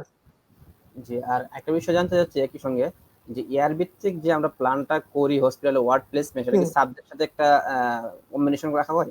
সাবজেক্ট যে আমি যখন যে ইয়ারে যে সাবজেক্ট হুম, পড়তেছি, সাবজেক্টের সাথে কি রিলেটেড সাবজেক্ট ভিত্তিক করা হয়। ওয়ার্ডে হুম, প্লেসমেন্ট দেওয়া হয়? ধন্যবাদ ম্যাডাম। ওয়ার্ড থাকে, ফিল্ড ভিজিট থাকে, অনেক ক্ষেত্রে হসপিটালের বাইরেও থাকে, সেটাও ওনাদের নলেজে রাখতে হয়। জি, আমি আরেকটা বিষয় বলছি ম্যাডাম, যে হুম একাডেমিক সেটিং এ স্টুডেন্টদের যে ল্যাব প্র্যাকটিস ও ডেমনস্ট্রেশন সিমুলেশন বা কম্পিউটার প্র্যাকটিস কিভাবে করানো হয়ে থাকে, সেখানে আমাদের যে নার্সিং ইনস্ট্রাক্টরগণ একাডেমিক সেটিং কি সরাসরি উপস্থিত থাকেন, বা নাকি স্টুডেন্টরা নিজেরাই করে, বা এই সিস্টেমটা কি? এবং মনিটর। বর্তমানে আমাদের যে টিচিং স্টাফ, আসলে আমি ফিল করি যে আমাদের টিচারদের তেমন পর্যাপ্ত কোনো ট্রেনিং এর ব্যবস্থা নেই। এবং ডাক্তারদের যেমন আছে যে তারা এমবিবিএস পাশ করার পরে একটা নির্দিষ্ট একটা ডিপার্টমেন্টে চলে যায়। হুম, সেটা ডিপার্টমেন্ট কমপ্লিট করে তারা একটা টিচিং এ চলে যায়, কিন্তু আমাদের ক্ষেত্রে কিন্তু তা হয় না। বর্তমান যে ডিজিএনএম যেটা করতে চেয়েছিল যে ডিপার্টমেন্ট ওয়াইজ টিচার নিয়োগ দিবে, বা আমার সাবজেক্ট। মনে হয় সেটা যে 6 মাসের যে আমাদের একটা ইন্টার্নশিপ আছে, এই ইন্টার্নশিপে যদি 2 মাস আমাদের স্টুডেন্টদেরকে টিচিং এ রাখা হয় অথবা টিচিং সংক্রান্ত যে থিওরি, ল্যাব এবং প্র্যাকটিসের উপর তাদেরকে আবার 2 মাস রিভিউ করা হয়, সেক্ষেত্রে আমার মনে হয় যে আমাদের ডিপার্টমেন্ট ওয়াইজ আমাদের টিচারের কোনো মানে অভাব হবে না। স্যার দ্যাট ইজ ডিপার্টমেন্ট বলতে আমরা সাবজেক্ট বেসড যে টিচারের জন্য আমরা সাবজেক্ট ওয়াইজ, হ্যাঁ হ্যাঁ সাবজেক্ট ওয়াইজ টিচার আমরা তৈরি করে তখন আমরা ইন্টার্নি অবস্থায় তৈরি করা যাবে। যেমন হসপিটাল 4 মাস আর নার্সিং কলেজে এবং হসপিটাল 2 জায়গায় মিলে যদি আর 2 মাস ওদেরকে এই প্রভিশনটা রাখা হইতো, তাহলে আমাদের সাবজেক্ট ওয়াইজ আমাদের টিচার তৈরি হতো। আর রোটেশন আরেকটা অনুযায়ী জিনিস, প্রত্যেকটা আমাদের সাবজেক্টে যদি সুযোগ এসটিএস দেওয়া হয়। নার্সিং কলেজ মানে এসটিএস নার্সিং কলেজ একটা পূর্ণাঙ্গ মাইক্রোবায়োলজি ল্যাব আছে, সেখানে একজন মাইক্রোবায়োলজিস্ট আছে। আমাদের প্রত্যেকটা স্টুডেন্ট এখানে মানে প্রত্যেকটা টেস্ট রিয়েজেন্ট আছে, সবকিছু আছে, ইনকিউবেটর মেশিন, আরো বিভিন্ন ধরনের মেশিন আছে। ওইগুলোর মাধ্যমে যে টেস্ট গুলা করা হয় ওরা এখন ওগুলো শিখতেছে। আমি মনে করি যে ভবিষ্যতে তারা একজন মানে সাবজেক্ট ওয়াইজ টিচার হিসেবে তাদেরকে আমরা তৈরি করতে পারবো। ধন্যবাদ ম্যাডাম, Thank আপনি যে বললেন যে আপনাদের এসটিএস নার্সিং কলেজে মাইক্রোবায়োলজি ল্যাব রয়েছে। you. আমরা আশা করি বাংলাদেশের অন্যান্য যে বেসরকারি শিক্ষা প্রতিষ্ঠান নার্সিং ইনস্টিটিউট বা কলেজগুলো রয়েছে আপনাদেরকে ইন্সপায়ার হবে এবং তারাও মাইক্রোবায়োলজি ল্যাব স্থাপন করবে। সরকারি প্রতিষ্ঠানও আস্তে আস্তে আশা করি আমরা দাবি রাখতে পারি আমাদের ডিজিএম এবং কাউন্সিলের কাছে এবং সরকারের কাছে মাইক্রোবায়োলজি ল্যাব স্থাপন করার জন্য। একই সঙ্গে আপনি যে একটা প্রস্তাব করেছেন অত্যন্ত গুরুত্বপূর্ণ, যে ইন্টার্নশিপের যে 6 মাসের সময় এটা যদি ভাগ করে দেওয়া হয়, শিক্ষকতার একটা প্র্যাকটিস যদি স্টুডেন্টদের সুযোগ দেওয়া হয় যে তুমি কোন সাবজেক্ট চয়েস করো, এই চয়েস ভিত্তিক যদি তাদেরকে টিচিং এর জন্য একটু সুযোগ দেওয়া হয় রোটেশন করে, তাহলে হয়তো একটা ফলপ্রসূ আউটকাম আমরা পেতে পারি এবং ভবিষ্যতের জন্য আমরা ভালো হবে। ধন্যবাদ ম্যাডাম আপনাকে আমাদের সঙ্গে যুক্ত Thank you. হওয়ার জন্য। কানেক্টেড থাকুন, আপনার সঙ্গে আবার কথা হবে ইনশাল্লাহ। এখন আমরা চলে যাব আমাদের আলোচক জনাব আনিসুর রহমান ভুইয়া স্যারের কাছে। স্যার কেমন আছেন? জি ভালো, ধন্যবাদ। জি জি স্যার, আমি প্রথমে আপনার সঙ্গে এতক্ষণ আমরা শুনতেছিলাম আমাদের দুজন স্পিকার, আমাদের নাদিমা আক্তার ম্যাডাম এবং আভা অধিকারী ম্যাডাম, দুজনই প্রিন্সিপাল। ওনারা বিভিন্ন বিষয় নিয়ে অত্যন্ত যুক্তিসঙ্গত কথাবার্তা বলেছিলেন। তো আমাদের আজকের যে টাইটেল ছিল sir, relationship between theory and practice এবং নার্সিং স্টুডেন্টস অফ বাংলাদেশ। অর্থাৎ আমাদের ভিউটা ছিল যে আমাদের একাডেমিক সেটিং এ আমরা স্টুডেন্টরা লার্নিং করছে থিওরিটিক্যাল নলেজ এবং তারা হসপিটাল সেটিং এ সেই থিওরিটাকে তারা অ্যাপ্লাই করার জন্য চেষ্টা করে বা প্রয়োগ করে থাকে। তো স্যার আমি জানি আপনি বর্তমানে নার্সিং সুপারভাইজার হিসেবে মানিকগঞ্জ 250 শয্যা হসপিটালে কর্মরত আছেন এবং আপনার পাশাপাশি একাডেমিক সেন্টারে নার্সিং কলেজেও কাজ করার আপনার সুযোগ রয়েছে, কাজ ওইতে করেছেন। তো আপনার একটা অভিজ্ঞতা রয়েছে 2 জায়গায় কাজ করার। তো আমি আপনাকে জানতে চাচ্ছি যে নার্সিং স্টুডেন্টরা একাডেমিক সেটিং এ যে থিওরিটিক্যাল নলেজ গুলো অর্জন করে, যে স্যার আপনার সাউন্ডটা একটু চেক করে নেবেন, মানে একটু সাউন্ড হচ্ছে। জি স্যার, শুনতে পাচ্ছেন? জানেন হ্যাঁ, স্যার? শুনতে পাচ্ছি। জি জি জি আমার yes. প্রশ্নটা হচ্ছে, জি জি আমার প্রশ্নটা হচ্ছে, আমরা আমাদের নার্সিং যে স্টুডেন্টরা রয়েছে ডিপ্লোমা বলি বা বেসিক বিএসসি বলি, তারা তাদের একাডেমিক সেটিং এ তারা থিওরিটিক্যাল নলেজ বিভিন্ন বিষয়ের উপর শিখে ল্যাব প্র্যাকটিস করে ডেমনস্ট্রেশন করে, অনেক জায়গায় সিমুলেশন সেন্টারের সুযোগ রয়েছে। তো তারা হসপিটাল সেটিং এ গিয়ে সেগুলো অ্যাপ্লাই করে ইয়ার ভিত্তিক তারা রোটেশন অনুযায়ী ওয়ার্ড বেসড যায়। তো অনেক সময় দেখা যাচ্ছে আমরা বিভিন্ন জায়গায় বা খোঁজখবর নিয়ে দেখা যাচ্ছে যে তারা প্র্যাকটিস করতে গিয়ে কিছু কিছু সমস্যার সম্মুখীন হয়। অনেক সময় আমাদের নিজেদেরও কিছু লিমিটেশন রয়েছে। তো যেহেতু 2 জায়গায় কাজ করার অভিজ্ঞতা রয়েছে, আপনাকে জানতে চাচ্ছি এর পিছনে কি কি কারণ রয়েছে তারা থিওরিটিক্যাল নলেজটাকে সঠিকভাবে প্র্যাকটিসে রূপান্তর করতে পারছে না, বা কেন বা কি ধরনের কারণ রয়েছে বলে আপনি মনে করেন স্যার? ধন্যবাদ মনিরকে। আমি স্মরণ করছি এটা শোকের মাস, বাংলাদেশের স্বাধীনতার স্থপতি শেখ মুজিবুর রহমান এবং তার শহীদ পরিবারকে। সেই সাথে স্মরণ করছি বাংলাদেশ নার্সিং এ যার সবচেয়ে বেশি অবদান, মাননীয় প্রধানমন্ত্রী জননেত্রী শেখ হাসিনাকে ধন্যবাদ জানাচ্ছি। আজকে নার্সিং এর যে মডার্ন রূপটা আমরা বাংলাদেশে দেখতে পাই সেটা তারই অবদান। এখন আমি প্রশ্নে আসতেছি, মহান আল্লাহর নামে শুরু করছি। এটাকে আমি 3 ভাগে ভাগ করতে চাই। একটা হলো আমাদের সিস্টেমিক যে সমস্যা, সিস্টেমিক সমস্যার মধ্যে আমাদের যে কারিকুলামটা যেভাবে ডিজাইন করা হয়েছে, সেখানে যে কন্টেন্টগুলি দেওয়া হয়েছে, যে সাবজেক্ট গুলি অ্যাড করা হয়েছে, এর সাথে এর কতটুকু আমাদের বাস্তবে কাজে লাগতেছে, ইফেক্টিভ কতটুকু হইতেছে, এটা কিন্তু আমাদের ভেবে দেখার ব্যাপার। যেমন আমি উদাহরণ দিয়ে বলি, যে বর্তমানে ডিপ্লোমা এবং ইংলিশ একটা সাবজেক্ট আছে, কিন্তু বাংলাদেশে আছে, কিংবা ইভেন মেডিকেল, এরা কিন্তু ইন্টারমিডিয়েট পাশ করে ঢুকতেছে, নার্সরাও ইন্টারমিডিয়েট পাশ করে বর্তমানে ঢুকতেছে, কাপ ইংলিশ পড়তে না, নার্সদেরকে স্পেশালি একটা সাবজেক্ট বর্তমানে পড়তে হচ্ছে। আমি নিজে বুঝতে পারি এই সাবজেক্টটা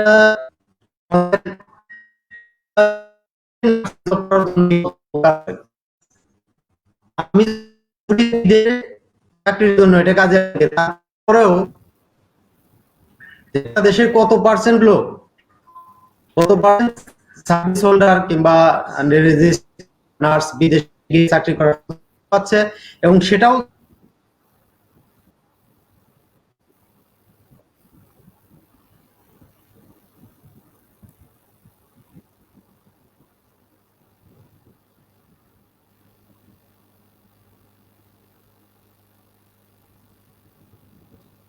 জি স্যার, শুনতে পাচ্ছেন? আপনার কানেকশনে মনে হয় একটু সমস্যা হচ্ছে।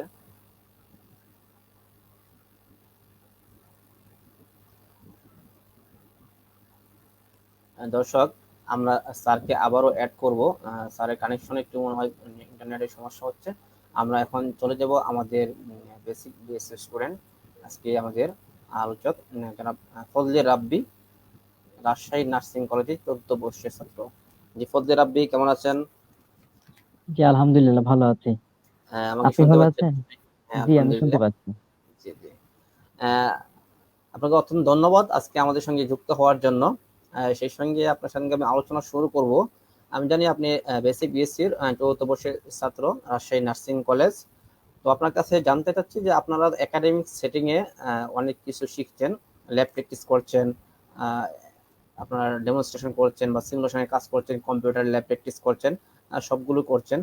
আপনারা জানতে চাচ্ছি যে আপনারা যখন হাসপাতালে ওয়ার্ড প্র্যাকটিস করেন তখন আপনাদের মনিটরিং করা হয় কিভাবে? হসপিটালে সেটিং যখন আপনারা কাজ করেন তখন কি আপনাদেরকে একাডেমিক বেসড মনিটরিং করা হয় না হসপিটাল বেসড মনিটরিং করা হয়? আমাদের প্রথম আলোচনা। জি ফজলে রাব্বি। জি ধন্যবাদ মনির হোসেন ভাইয়াকে আমাকে কিছু বলার সুযোগ করে দেওয়ার জন্য। আসলে মনিটরিং এর ব্যাপারটা এখানে যদি বলি, আমি অন্য কলেজের ব্যাপারটা সঠিক বলতে পারবো না, তবে আচ্ছা আমাদের রাজশাহী নার্সিং কলেজে যে ব্যাপারটা করা হয়, আমাদের এখানে হচ্ছে আমরা হচ্ছে 10 জন শিক্ষার্থীদের সমন্বয়ে একটি করে গ্রুপ তৈরি করা হয়। সেই গ্রুপে একজন হচ্ছে শিক্ষক নিযুক্ত থাকেন। তার পরবর্তীতে আমাদের হচ্ছে নার্সিং সুপারিনটেন্ডেন্ট অফিস থেকে রোটেশন প্ল্যান অনুসারে 6 দিনের জন্য একটি নির্দিষ্ট ওয়ার্ডে আমাদের প্লেসমেন্ট করা হয়। পরবর্তী 6 দিন যখন আমাদের প্লেসমেন্ট করা হয় একটি নির্দিষ্ট ওয়ার্ডে, সেই সংশ্লিষ্ট ওয়ার্ড ইনচার্জ তখন আমাদের মনিটরিং এর দায়িত্বটা পালন করে থাকেন। থিওরিটিক্যাল নলেজের উপর ভিত্তি করে তিনি আমাদের জন্য কিছু অ্যাসাইনমেন্ট যেরকম ঠিক করে থাকেন, সেই অ্যাসাইনমেন্টের কাজের উপর ভিত্তি করে তিনি হচ্ছে আমাদের একটি মূল্যায়ন মার্ক ঠিক করেন, কিংবা আমাদের মূল্যায়নের জন্য একটু মূল্যায়ন রিপোর্ট তৈরি করেন আর কি, ইভালুয়েশন রিপোর্ট যেটাকে আমরা বলি। পরবর্তীতে সেই রিপোর্টটা তিনি হচ্ছে আমাদের যে শিক্ষক আমাদের গ্রুপের দায়িত্বে থাকেন তার তার নিকট হস্তান্তর করেন।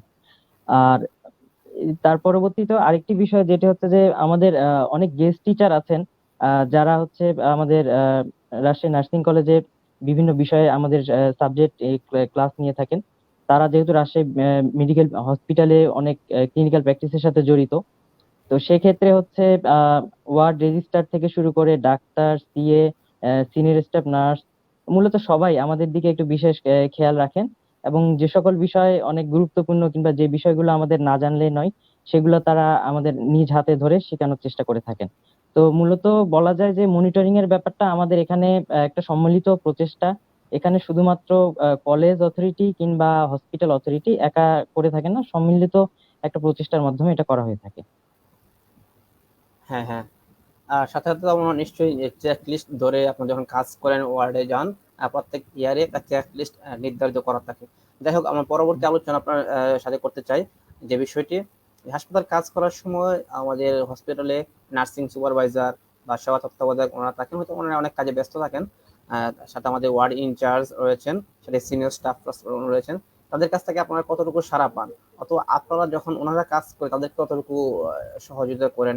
এখানে আপনাদের কম্বিনেশনটা আসলে কোন পর্যায়ে, বা আপনারা কিভাবে কম্বিনেশন করে থাকেন ওনাদের সাথে কাজ করার সময়, ওয়ার্ডে যখন কাজ করেন? জি, ধন্যবাদ। আমি একটু আগে বলেছি আপনাকে যে আমাদের যে ডিউটি, আমাদের যে ক্লিনিক্যাল প্র্যাকটিসের বিষয়গুলো থাকে সেটা তো আমাদের হচ্ছে বিষয় ভিত্তিক হয়েই থাকে। তো আমরা যখন 6 দিনের জন্য একটা নির্দিষ্ট ওয়ার্ডে চলে যাই, তখন ওয়ার্ড ইনচার্জ আমাদের জন্য কিছু নির্দিষ্ট অ্যাসাইনমেন্ট সেট করে থাকেন। আমরা আমাদের সেই অ্যাসাইনমেন্ট অনুসারে যে কাজগুলো করি, সেই কাজগুলোর মাধ্যমে সিনিয়র স্টাফ নার্স যে ভাইয়াপুরা আছেন, ওয়ার্ড ইনচার্জ, নার্সিং সুপারিনটেন্ডেন্ট যারা আছেন এবং রুগী পেশেন্ট সবাই মূলত আমাদের সেই কাজগুলো দ্বারা উপকৃত হন। এবং সেই সাথে সেই কাজগুলো করার মাধ্যমে আমরা আমাদের যে প্রফেশনাল যে স্কিলটা সেটা অর্জন করতে সক্ষম হই। আমাদের রাজশাহী মেডিকেল কলেজ হসপিটালে আমাদের যে সিনিয়র সিনিয়র স্টাফ নার্স ভাইয়াপুরা আছেন, তারা এই ব্যাপারে, কাজ শেখানোর ব্যাপারে অনেক বেশি আন্তরিক। আমি যদি আমার একটা পার্সোনাল ঘটনা শেয়ার করতে চাই, আমার মনে আছে আমি যখন প্রথম এসেছিলাম ফার্স্ট ইয়ারে, আমার এক ফ্রেন্ড ছিল, সে হচ্ছে ব্লাড ব্লাড সহ্য করতে পারতো না, সে প্রচুর ভয় পেত। ইভেন বেশ কয়েকবার সে সেন্সলেস হয়ে গেছিল ব্লাড কালেকশন করতে গিয়ে। তো পরবর্তীতে আমাদের এক সিনিয়র স্টাফ নার্স আপুকে ব্যাপারটি জানাই আমরা যে আসলে সে ব্লাডের ব্যাপারে অনেক সেন্সিটিভ। তখন সে আপু নিজ উদ্যোগে তাকে ডেকে নেন, ডেকে কাউন্সিলিং করেন এবং পরবর্তীতে তিনি নিজে দাঁড়িয়ে থেকে তাকে হচ্ছে তার বেশ কয়েকটি ক্যানুলেশন, ব্লাড কালেকশন তাকে দিয়ে করিয়ে নেন। এবং আলহামদুলিল্লাহ সে এখন পর্যন্ত আমাদের মধ্যে সর্বোচ্চ ভালো ক্যানুলেশন কিংবা ব্লাড কালেকশন সে করতে পারে।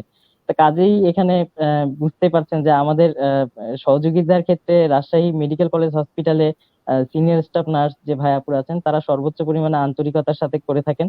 ইভেন আমরা যে বললাম যে ওয়ার্ড ইনচার্জ থেকে যে অ্যাসাইনমেন্ট গুলো আমাদের জন্য সেট করা থাকে, আমরা যেহেতু নতুন, আমরা যেহেতু সবকিছু জানি না, সেক্ষেত্রে বেশিরভাগ সময় আমরা সঠিকভাবে সেগুলো করতে সক্ষম হই না। সেক্ষেত্রে তাদের সহযোগিতা আমাদের অনেক বেশি প্রয়োজন পড়ে। তারাও আন্তরিকতার সাথে আমাদের সেই সমস্যাগুলো সমাধান করার চেষ্টা করেন। এভাবেই মূলত তাদের সহযোগিতার মাধ্যমেই আমরা আমাদের যে যতটুকু শিখছি, যতটুকু আমরা অর্জন করতে পেরেছি, সেই সেই স্কিল গুলোকে কাজে লাগাতে পারছি আর কি। আপনার ধন্যবাদ, আপনি অত্যন্ত সুন্দর কথা বলেছেন। আপনাদের তাহলে রাজশাহী নার্সিং কলেজ এবং রাজশাহী মেডিকেল কলেজ হসপিটাল, তাদের মধ্যে যে আমাদের নার্সিং ইউনিট রয়েছে তাদের মধ্যে একটা সুন্দর রসায়ন রয়েছে, যার কারণে আপনারা হয়তো আরো অনেক ভালো শিখতে পারছেন। আমি আশা করি বাংলাদেশের অন্যান্য nursing college, nursing institute plus hospital based nursing unit রয়েছে কলেজে, তার সাথে একটা সুন্দর রসায়ন সৃষ্টি হবে। একই সঙ্গে যদি আমি জিজ্ঞেস করি, আপনারা যখন প্র্যাকটিস আওয়ারে ওইখানে প্র্যাকটিস করেন, তখন আমাদের যে যারা আপনাদের যারা আপনি নার্সিং ইনস্ট্রাক্টর রয়েছেন, তারা কি প্রতিদিন ডেইলি মনিটরিং করতে হসপিটালে যান, বা তারা কি ওই জিনিসটা কিভাবে তারা খেয়াল করেন? আমাদের আগে বলেছি যে আমাদের হচ্ছে গ্রুপ টিচার একজন ঠিক করা থাকেন, 10 জন শিক্ষার্থী সমন্বয়ে। তো আমাদের তাদের একটা দায়িত্ব থাকে, তারাও হচ্ছে মাঝে মাঝে ভিজিটিং এ আসেন। তাছাড়া কিন্তু যেহেতু ওনারা আমাদের কলেজের সাথেও যেহেতু রিলেটেড, আমাদের কিন্তু কলেজের নার্সিং ইনস্ট্রাক্টরও খুব একটা বেশি নেই, যার কারণে তারা সম্পূর্ণরূপে যে আমাদের মনিটরিং করেন সেটা করা সম্ভব হয়ে ওঠে না। তো সেক্ষেত্রে হচ্ছে ওয়ার্ড ইনচার্জ থেকে ওনারা যে ইভ্যালুয়েশন ফর্মটা পেয়ে থাকেন সেটার উপরে অনেক বেশি ডিপেন্ডেন্ট। আর তারা নিজেরাও মাঝে মধ্যে আমাদের মানে সরজমিনে দেখতে আসেন যে আমরা কতটুকু পারছি, কতটুকু কাজ শিখতে পারছি, কতটুকু পিছিয়ে আছি, এই আর কি। আচ্ছা, আমি পরবর্তী আলোচনায় যাব আপনার সঙ্গে, যে একাডেমিক সেটিং এ আপনারা তো অনেক কিছু শিখছেন, ডেমনস্ট্রেশনের মাধ্যমে টিচাররা শিখাচ্ছেন, আপনারা নিজেরা প্র্যাকটিস করছেন, কিন্তু যখন প্র্যাকটিসে হসপিটাল যাচ্ছেন, তখন কি আপনারা কোনো ধরনের চ্যালেঞ্জ ফেস করেন? যখন আপনারা কোনো, যেমন ধরি আমি যদি বলি মাউথ কেয়ারের কথা বা ব্যাক কেয়ারের কথা আপনারা শিখলেন একাডেমিক সেটিং এ, কিন্তু যখন আপনি হসপিটাল সেটিং এ গেলেন, তখন কি আপনি সম্পূর্ণরূপে সঠিকভাবে অ্যাপ্লাই করতে পারেন, নাকি কোনো ধরনের চ্যালেঞ্জের ফেস করতে হয়? আহ আসলে হচ্ছে থিওরিটিক্যাল ক্লাসের মাধ্যমে জ্ঞান অর্জন যেগুলো আমরা করে থাকি, বা অনেকটাই তার হচ্ছে বাস্তবিক ভাবে যখন আমরা প্রয়োগ করতে যাই, সঠিকভাবে আসলে প্রয়োগ করা সম্ভব হয়ে ওঠে না। তো এর জন্য যদি আমরা আহ, সম্ভব হয়ে ওঠে না, তার অনেকগুলো কারণ রয়েছে। আমি যদি কারণগুলো আলোচনা করতে যাই, তাহলে আমি কি কারণগুলো বলতে পারবো? হ্যাঁ, আপনি সংক্ষিপ্ত আলোচনা করেন। জি জি জি কারণগুলোর মধ্যে যদি আমি প্রধান কিছু কারণ তুলে ধরি, যেমন একটা ইনস্ট্রুমেন্টাল শর্টেজের ব্যাপারে একটা বলে থাকি। সাধারণত বাস্তবতা আমরা আমাদের দেখা যায় অনেক সময় কিছু লিমিটেশন রয়েছে, এটা আমরা স্বীকার করতে হবে। কিছু লিমিটেশন রয়েছে, এর মধ্যে থেকে আমাদের সমাধানের পথ খুঁজে বের করতে হবে। জি বলেন। জি জি থিওরিটিক্যাল নলেজটাকে যখন আমরা আমাদের ল্যাবে যেহেতু শিখে থাকি, যেমন মাউথ কেয়ার বলেন, ব্যাক কেয়ার বলেন, এই এই ধরনের যে ইনস্ট্রুমেন্ট গুলো আমরা সাধারণত সবগুলোর মাধ্যমে শিখে আসি, যখন আমরা প্র্যাকটিক্যালি সেগুলোকে অ্যাপ্লাই করতে যাই, দেখা যায় যে হসপিটাল সেটিং এ আমরা বেশিরভাগ ক্ষেত্রেই সব সম্পূর্ণ ইনস্ট্রুমেন্ট গুলো প্রপারলি পাই না। আবার আরেকভাবে যদি দেখে যায় যে আমরা যে সকল ইনস্ট্রুমেন্টের মাধ্যমে শিখে আসি, অনেক ক্ষেত্রে দেখা যায় যে তার থেকেও উন্নত ইনস্ট্রুমেন্ট হচ্ছে বর্তমানে কিন্তু ব্যবহার করা হচ্ছে। তো আমাদের কিন্তু সেক্ষেত্রেও কিন্তু একটা গ্যাপ থেকে যাচ্ছে, যে আমরা যেটা মানে যে ধরনের ইনস্ট্রুমেন্টের মাধ্যমে শিখে আসছি, আমাদের ল্যাবে যেভাবে প্র্যাকটিস করে আসছি, বর্তমানে কিন্তু হসপিটালে অনেক ক্ষেত্রে তার থেকেও অনেক বেটার ট্রিটমেন্ট কিন্তু হয়। তো সেই বিষয়গুলো কিন্তু আমরা তখন প্রপারলি ইউজ করতে পারি না। আবার আরেকটা বিষয় যদি আমরা দেখি, সেটা হচ্ছে যে পরিবেশগত একটা ব্যাপার থাকে। যেমন আমাদের হচ্ছে যে, উদাহরণস্বরূপ যদি আমি বলি যে ধারণ ক্ষমতার অতিরিক্ত অনেক বেশি আমরা হচ্ছে পেশেন্ট ফেস করে থাকি। এটা একদিকে যেরকমটা আমাদের হচ্ছে মানসিক চাপের একটা মানসিক চাপের কারণ হয়ে থাকে, তেমনি এই ধরনের চাপ সামাল করে আসলে আমরা আমাদের যতটুকু নলেজ কিংবা আমাদের যতটুকু এবিলিটি আমরা সম্পূর্ণভাবে প্রয়োগ করতে পারি না। আবার আরেক দিক থেকে দেখা যায় যে উম পর্যাপ্ত পরিমাণ আমাদের কিন্তু লোকবলও নেই। আবার অতিরিক্ত পরিমাণ পেশেন্ট, এই দুইটার সমন্বয়ে অনেক ক্ষেত্রে হচ্ছে নার্সিং সুপারিনটেন্ডেন্ট অফিস থেকে কিংবা নার্সিং সুপারভাইজার যারা আছেন, তারা কিন্তু আমাদের সংশ্লিষ্ট বিষয়ের বাহিরেও ক্লিনিক্যাল প্র্যাকটিস করাতে বাধ্য হন। যেমন ধরুন, আমি যদি একটু আলোচনা করি যে আমাদের থার্ড ইয়ারে যে সকল বিষয় নিয়ে আমরা পড়াশোনা করি, তার মধ্যে কয়েকটি যদি বলি, যেমন psychiatric nursing, gynaecological nursing, emergency and critical care nursing, community health nursing, এসব। তো এই বিষয়গুলো রিলেটেড যদি আমরা ডিউটি করতে চাই, সেক্ষেত্রে কিন্তু আমাদের হচ্ছে ক্লিনিক্যাল প্র্যাকটিসের ওয়ার্ড গুলো হচ্ছে সাইকিয়াট্রিক ওয়ার্ডে আমাদের প্র্যাকটিস করার কথা, গাইনোকোলজিক্যাল ওয়ার্ডে আমাদের প্র্যাকটিস করার কথা, ইমার্জেন্সি কিংবা এই সংশ্লিষ্ট ওয়ার্ড গুলোতে। কিন্তু এখন যদি আমাদের হচ্ছে লোকবল ঘাটতির কারণে থিওরিটিক্যাল নলেজের বাইরে, যেমন মেডিসিন বা সার্জারি ওয়ার্ডে প্র্যাকটিস করতে হয়, সেই ওয়ার্ড গুলোতে আমরা প্র্যাকটিস করলে অবশ্যই আমরা স্কিল ডেভেলপ করবো, কিন্তু আমাদের কিন্তু ক্লিনিক্যাল আওয়ারের সময় কিন্তু নির্দিষ্ট। একটা বিষয় ভিত্তিক এ, যে নলেজ আমরা কিন্তু সেই নির্দিষ্ট সময়ে এই সংশ্লিষ্ট বিষয়ে কিন্তু আমরা অর্জন করতে ব্যর্থ হচ্ছি। তা এই কারণে আমরা হচ্ছে অনেক সময় বাধার সম্মুখীন হই, আমাদের প্রবলেম গুলো আমরা সেই বিষয়ে অনেকটা তখন সমাধান করতে প্রবলেম হয়ে থাকে। আবার আরেকটা বিষয় যদি আমি বলি, আমাদের শুধুমাত্র বাংলাদেশ না, পৃথিবীর প্রায় উম, সব দেশে নার্সিং শিক্ষার ক্ষেত্রে একজন ক্লিনিক্যাল প্র্যাকটিস নার্স থাকেন, যিনি হচ্ছে ক্লিনিক্যাল নার্স প্র্যাকটিশনার। তিনি হচ্ছে ক্লিনিক্যালি প্র্যাকটিস করার সময় স্টুডেন্টদের হচ্ছে হাতে নাতে শিখিয়ে থাকেন। আমাদের এখানে যদিও আমাদের যথেষ্ট আমাদের নার্সিং ইনস্ট্রাক্টর আছেন, সিনিয়র স্টাফ নার্স আছেন, ওয়ার্ড ইনচার্জরা আছেন, সুপারভাইজার, সবার কাছ থেকে আমরা শিখতে পারছি। কিন্তু আহ, আহ, যদি একজন ক্লিনিক্যাল প্র্যাকটিশনার নার্স থাকতেন, তাহলে তার কাছ থেকে আমরা আরো ভালোভাবে হাতে কলমে সেগুলো ভালো করে আয়ত্ত করতে পারতাম। আহ যদি যেমন ধরেন কিছু সময় থাকে, যেমন অ্যাডমিশন ওয়ার্ড গুলাতে, যখন অ্যাডমিশন চলে, তখন কিন্তু আমাদের যে সিনিয়র স্টাফ নার্সরা থাকেন সব মানে বলতে গেলে এক প্রকার তখন যে ওয়ার্ড স্টাফ বা সবাই ব্যস্ত থাকেন। তো সেক্ষেত্রে সেই সময়গুলোতে আমাদেরকে সহযোগিতা করা বা শেখানোর মতো সময় কিংবা সুযোগ কোনোটাই কিন্তু তাদের হাতে থাকে না। একটা অ্যাডমিশন ওয়ার্ড একাধারে যেমন ব্যস্ত একটা ওয়ার্ড, ঠিক তেমনি ভাবে কিন্তু সেই ব্যস্ততাগুলোর মানে সেই ব্যস্ত ওই ওয়ার্ডের মধ্যে কিন্তু আমাদের শিখার হাজারটা অনেক সুযোগ কিন্তু তৈরি হয়ে থাকে। কিন্তু শুধুমাত্র সুনির্দিষ্ট কিছু দিক নির্দেশনার অভাবে আমরা কিন্তু সেই সুযোগগুলোকে কাজে লাগাতে পারি না। ধন্যবাদ ফজলে রাব্বি, আপনি আমাদের সাথে অনেক কিছু শেয়ার করেছেন, আমরা জানতে পারলাম। আমাদের সব জায়গাতেই যেহেতু আমাদের কিছু লিমিটেশন রয়েছে, আবার এর মধ্যে থেকে আমাদের সমাধানের পথ খুঁজতে হবে।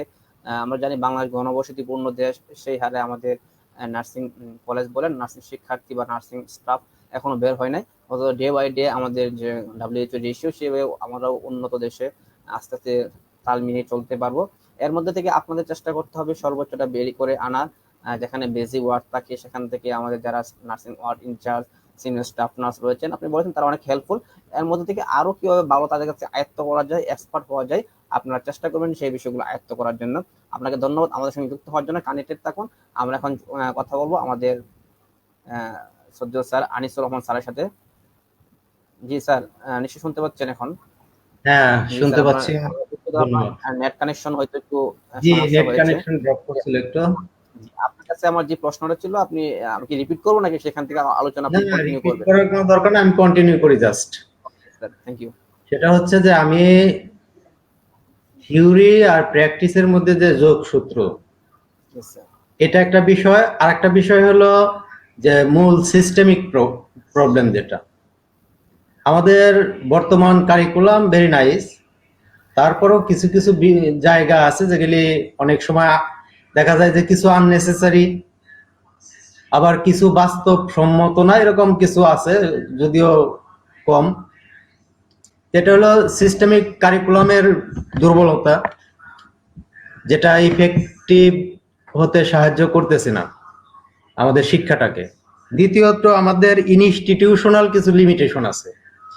ইনস্টিটিউশন আমি যেটা মনে করি যে আমাদের ইনস্টিটিউট এবং কলেজগুলোতে যে টিচার্স স্টাফরা আছেন যারা, এরা সংখ্যায় খুবই কম।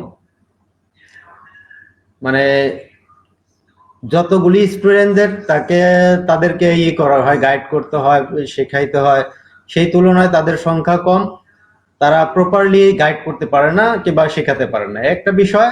আরেকটা হলো আমরা হয়তো যে ইন্টারভিউগুলি শুনলাম, আমাদের ম্যাডামদের ইনস্টিটিউট এবং কলেজে অনেক কিছু আছে শুনলাম, কিন্তু আমার জানা মতে বাংলাদেশের বেশিরভাগ নার্সিং কলেজ এবং ইনস্টিটিউটে আমাদের অ্যাজ নেসেসারি অনেক কিছুই নাই নার্সিং কলেজ এবং ইনস্টিটিউটগুলোতে, যেগুলি আমরা ডিমান্ড করি স্টুডেন্টদের জন্য। যেগুলি আছে খুবই অপ্রতুল। আমাদের এই যে অপ্রতুলতা, সেটা ল্যাব বলেন, লাইব্রেরি বলেন, আরো অনেক নেসেসারি ইনস্ট্রুমেন্ট যেগুলি আছে সেগুলি অপ্রতুলতা আছে। আমরা যখন ডিমান্ড করি, আমরা যাই, একটু লেটে গেলে বলে যে না, অমুক ইনস্টিটিউট নিয়ে গেছে, শেষ হয়ে গেছে, পরের বছর আবার পাবেন। এগুলি বাস্তবতা। এবং এই টানাপোড়েনের মধ্যেই কিন্তু নার্সিং পেশাটা চলে আসতেছে। এই টানাপোড়েনের মধ্যেই চলে আসতেছে। এটা আর একটা জিনিস যে আমাদের যে টিচার যারা আছে, এরা সংখ্যায় তো প্রথমত কম, দ্বিতীয়ত আমাদের টিচারদের যে তাদের যে কন্টেন্টগুলি, সাবজেক্টগুলি যেভাবে শিখাবে, আমরা থিওরিটা শিখিয়ে দিলাম। এই যে থিওরিটা একটা সাবজেক্ট আমি কেন পড়বো, এটা কিভাবে কাজে লাগাবো, কোথায় কোথায় এটা কাজে লাগবে, এই যে একটা সেতু বন্ধন তৈরি করা থিওরির সাথে প্র্যাকটিসের, সেই সেতু বন্ধনের মধ্যে কিন্তু শিক্ষার একটা বড় গ্যাপ আছে। আমরা শিখিয়ে দিচ্ছি থিওরি, কিন্তু এই থিওরিটা আমাদের কোন জায়গায় যায় কাজে লাগবে, সব ক্ষেত্রে কিন্তু এটা আমরা শিখাতে ব্যর্থ হচ্ছি। যে কারণে আমাদের হাসপাতালে গিয়ে অনেক ক্ষেত্রে হাবুডুবু খেতে হচ্ছে আমাদের স্টুডেন্টদের। এটা হলো ইনস্টিটিউশনাল প্রবলেম। আর যেটা আছে আমাদের হসপিটাল সেটিং এ যে প্রবলেমগুলি আছে, সেগুলি প্রথমত যে আমাদের যে স্টাফরা হসপিটালে কাজ করেন, তারা আমাদের রুগীর চাপ এত বেশি থাকে যে তাদের কিন্তু মানে স্টুডেন্টদের গাইড করা কিংবা তাদের প্রতি মনোযোগ দেওয়ার, কিন্তু ওই যে একটু আগে একটা স্টুডেন্ট বলে গেছে যে আর থাকে না, সুযোগ নেই আসলে। হয়তো কারো ইচ্ছা আছে, অনেকেরই আবার ইচ্ছাও থাকে না, নলেজ থাকে না। যাদের ইচ্ছা আছে তারাও হয়তো কাজের চাপে সুযোগ থাকে না। স্টাফ যারা হাসপাতাল সেটিংসে কাজ করেন, তারাও কিন্তু রুগীর রেশিও অনুযায়ী অনেক কম। যদিও এইবার অনেক স্টাফ পোস্টিং হয়েছে, তারপরও আমি বলবো যে রুগীর রেশিও অনুযায়ী যে মাত্রায় রুগী আসে কিংবা হাসপাতালে চিকিৎসা নেয় থাকে, সেই তুলনায় কিন্তু স্টাফ এখনো অপ্রতুল। আমাদের বাংলাদেশে বেড অনুযায়ী এখনো সম্ভবত 1,80,000 কিংবা 85,000 স্টাফ, নার্সিং স্টাফ দরকার। সেখানে সম্ভবত 60,000 সম্ভবত হয়েছে কিনা, এরকমই হবে। যে যাই হোক, এটা আমাদের মাননীয় প্রধানমন্ত্রীর অশেষ অবদান, যেটা আমরা বহুদিন ক্রাইসিসে ছিলাম, এখন আমরা আগের সাথে কাজ করতে অনেকটা স্বস্তি বোধ করি। সে যাই হোক, আমি যেটা বলতে চাচ্ছি যে হাসপাতাল সেটিং এ এগুলি আসলে স্টাফদের দ্বারা সম্ভব হয় না। ওই যেটা বলে গেলেন যে কলেজের পক্ষ থেকে যে টিচারদের গাইড করা, সেই গাইড করার ব্যাপারেও তাদেরকে আমি পুরাপুরি তাদের উপরে আমি চাপাবো না বিষয়টা, কারণ হচ্ছে যে তারা সংখ্যায় আসলে তুলনামূলকভাবে তারাও অনেক কম। তারা থিওরিক্যাল ক্লাস নিতে, সেটা প্রস্তুত করতে, সেটা অ্যারেঞ্জমেন্ট করতে, ল্যাবের পিছনে তাদের যে দৌড়াদৌড়ি, ইউনিভার্সিটিতে দৌড়াদৌড়ি, নানান কিছু নিয়ে খাতা দেখা এগুলি নিয়েই তাদের সময় পার হয়ে যায়। এই কারণে এখন কিন্তু এটা সময়ের দাবি, ক্লিনিক্যাল টিচার একটা সময়ের দাবি হয়ে পড়ছে। এটা হলে এই যে যোগসূত্রটা কিন্তু যেটা থিওরি এবং প্র্যাকটিসের মধ্যে যে একটা সেতু তৈরি করা, হয়তো সেই ভূমিকাটা অনেকটাই তারা পালন করতে পারেন। আর আমি আরেকটা জিনিস বিশ্বাস করি যে আমাদের ওয়ার্ড ইনচার্জ যে বিষয়টা, ওয়ার্ড ইনচার্জ হিসাবে যদি একজন যোগ্য লোক, কোয়ালিফাইড লোক থাকে এবং এইটাকে যদি একটা পার্মানেন্ট পোস্ট করা হয় এবং প্রমোটেড পোস্ট করা হয় এবং এখানে যদি কোয়ালিফাইড এবং এক্সপেরিয়েন্স পারসনকেই প্রমোটেড করে ইনচার্জ পদে পদায়ন করা হয়, তাহলে তার উপরে কিন্তু তার জব ডেসক্রিপশনের সাথে কিন্তু এটা একটা অ্যাডিশনাল বিষয়ও হতে পারে। ওয়ার্ড ইনচার্জ হিসেবে যে স্টুডেন্ট যে ওয়ার্ডে কাজ করবে, ওয়ার্ড ইনচার্জ হিসেবে সে তার ক্লিনিক্যাল গাইড টিচার কিন্তু হতে পারে। এটা তার জব ডেসক্রিপশনে অ্যাড করা যেতে পারে পোস্টটাকে প্রমোটেড পোস্ট করার পরে। এবং ওয়ার্ড ইনচার্জ সেটা, জি, ওয়ার্ড ইনচার্জ সেটা করলো কিনা সেটা কিন্তু তার হায়ার অথরিটি এটা কিন্তু দেখতে পারে। তো এইটা আমি সমস্যা তিন জায়গায়। আমাদের মূল কারিকুলামে খুব ভালো কারিকুলাম হওয়ার পরেও কিছু সাবজেক্ট, যেমন একটা উদাহরণ দিলাম যে ইংলিশটা আসলে ঠিক আমরা যত যত্ন করে পড়তেছি, আমাদের বাংলাদেশের হসপিটাল সেটিং এ ঠিক কতখানি ইফেক্টিভ এই সাবজেক্টটা, অথচ এই সাবজেক্টের পিছনে আমার একটা স্টুডেন্টকে কতখানি শ্রম, মেধা এবং সময় নষ্ট করতে হচ্ছে। বিষয়টা কিন্তু ভেবে দেখা উচিত। এবং পাশাপাশি এটাও ভেবে দেখা উচিত যে আদার্স ডিসিপ্লিন যারা আছেন, অন্যান্য ডিপ্লোমা, তারা কি এই সাবজেক্টটা পড়তেছেন কিনা এবং কেন পড়তেছেন না। নার্সিং এর ক্ষেত্রে একটা বাস্তবতা আছে যে তাকে বিদেশি ভাষা শিখতে হয়, ইংলিশ মিডিয়ামে শিখতে হয়, তারপরে ইন্টারন্যাশনাল জব নার্সিং, সেখানে তাকে বিদেশে গিয়েও নার্সিং কেয়ার দেওয়া লাগতে পারে। সেই হিসাবে আমি বলতে চাই যে কমিউনিকেশনের ক্ষেত্রে যে জিনিসটা দরকার সেটা স্পোকেন দরকার। সেটা পাশ করার পরেও স্পেশাল ইংলিশ স্পোকেন কোর্স কিন্তু ব্যাচ ওয়াইজ করা যাইতে পারে। সেটা এইভাবে একটা সাবজেক্ট হিসাবে ঝুলিয়া দেওয়াটা মানে স্টুডেন্টের উপরে আরো একটা বোঝা চাপিয়ে দেওয়া। এটা আমি মনে করি এরকম আরো অনেক সাবজেক্ট এবং কন্টেন্ট আছে যেগুলি আমাদের ঠিক ইফেক্টিভ হয়েছে কিনা এখন কিন্তু ভেবে দেখার সময় আসছে। এবং এই ব্যাপারে স্যার আমার পয়েন্ট, আমাদের হসপিটাল সেন্টারিং আসলে আমরা কেন আমাদের থিওরিক্যাল নলেজটাকে অ্যাপ্লাই করতে পারছি না, স্পেসিফিক্যালি যদি সেই পয়েন্টগুলো নিয়ে একটু আলোচনা করতে চান। হসপিটাল সেটিংসে অ্যাপ্লাই করার প্রধান যেটা অন্তরায়, আমি ইনস্টিটিউট কিংবা কলেজ থেকে একটা থিওরি শিখে আসলাম। এই থিওরিটা আমি শিখলাম, এটা সংজ্ঞা শিখলাম, ভূমিকা শিখলাম, অনেক কিছুই শিখলাম। শেখার পর একটা টপিক সম্বন্ধে শিখে আসলাম। এই টপিকটা আমি হসপিটালে ঠিক আমাকে সাইকোলজি পড়ানোর সময় যে আমি সাইকোলজির একটা টপিক পড়লাম, পড়ার পরে এই টপিকের সাথে আমার রোগীর সেবার ক্ষেত্রে আমি এই নলেজটাকে কোথায় কিভাবে অ্যাপ্লাই করব, এই যে একটা সেতু বন্ধন, আমরা শুধু শিখলাম কিন্তু এটা কোথায় অ্যাপ্লাই করবো সেটা কিন্তু আমরা জানি না। এটা যেমন একটা বিষয়, এরকম অনেক জিনিসই আছে আমরা শিখছি, শিখে কিন্তু যদি আমরা অ্যাপ্লাই করতে না জানি সেটা আবার ভুলেও যাচ্ছি সময়ের স্রোতের সাথে। কিন্তু আমরা যদি জানতাম, আমাদের যদি শিখিয়ে দেওয়া হতো যে এটা শিখিয়ে দিলাম, এটা এই কারণে শিখালাম, এই ক্ষেত্রে এটা অ্যাপ্লাই করা যেতে পারে, তাহলে আমি ঠিক ওইখানে গিয়ে আমার কিন্তু ওই কথাটা মনে পড়বে। আর হাসপাতালে যেটা ইফেক্টিভনেস আমি শিখে আসলাম ঠিকই, আমার ওয়ার্ডে রুগীর চাপ। আর একটা জিনিস যে যখন স্টুডেন্টরা 6 মাসের জন্য ইন্টার্নশিপ করতে আসে, এই 6 মাস কিন্তু আমি মনে করি একটা যথেষ্ট সময় না। যদিও আমার এক ম্যাডাম বলে গেছেন যে 6 মাসের 2 মাস আবার তারা থিওরিতে ফিরে যাবেন, আমি যেটা ব্যক্তিগতভাবে মনে করি যে এই 6 মাস তার জন্য এই প্র্যাকটিস করার জন্য যথেষ্ট সময় না, এই জন্যই যে সে কিন্তু যেভাবে এক ঝাঁক স্টুডেন্ট, এক ঝাঁক ইন্টার্নি একটা হসপিটাল সেটিংসে ঢুকে পড়ে, সবগুলি কিন্তু মেডিকেল কলেজ না, সবগুলিতে কিন্তু অনেকগুলি ওয়ার্ড নাই, কিছু কিছু লিমিটেশন থাকে, কিছু সদর হসপিটাল আছে, কিছু অল্প ওয়ার্ড বিশিষ্ট হাসপাতাল আছে যেখানে রুগীর স্বল্পতা আছে। এই যে লিমিটেশন গুলি, এখানে দেখা যায় যে একটা ওয়ার্ডে আমাদের 10 জন 15 জন স্টুডেন্টও একসাথে দিতে হয়। সেখানে দেখা যায় যে একদিকে রুগীর একটা হুড়োহুড়ি, একদিকে ভিজিটরের হুড়োহুড়ি, আরেকদিকে স্টাফদের কাজের চাপ।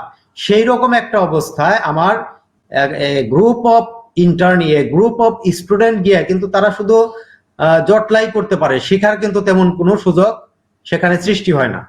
তো শেখার সুযোগ সৃষ্টি হইতে হলে তাকে সময় নিয়ে বিভিন্ন ওয়ার্ডে সঠিক ডিস্ট্রিবিউশনে যেমন দরকার, তেমনি গ্রুপ ছোট করতে হবে। এবং গ্রুপ ছোট করতে হলে একটা ওয়ার্ডে যদি আমরা ছোট গ্রুপ দিই তাহলে সময়টা একটু বেশি লাগবে ডেফিনেটলি। এবং 6 মাসের ভিতরে দেখা যায় যে কোন ওয়ার্ডে 7 দিন, কোন ওয়ার্ডে 15 দিন, এবং সেই 15 দিন এবং 7 দিনের ভিতরেও আমাদের প্রপার গাইডেন্সের লোক থাকে না বিদায়, এবং স্টুডেন্টদের ক্ষেত্র বিশেষে অমনোযোগিতাটাও একটা বিষয়। এই বয়সে তারা অনেক সময় অনেক স্টুডেন্ট ফাঁকি দিয়ে কে কতটা পার পেতে পারে এটাকে কিন্তু অনেকে নিজেদের ক্রেডিট মনে করে, যে আমি ফাঁকি দিয়ে চলে আসছি কিংবা আমি কাজ করলাম না। এটাও কিন্তু সবার ক্ষেত্রে বলছি না, বেশি কিংবা অনেকে এটা মনে করে যে আমি কিছুই করলাম না, আমার ইন্টার্নি শেষ। এটা তাদের একটা ক্রেডিটের বিষয় হয়ে তারা ভাবে।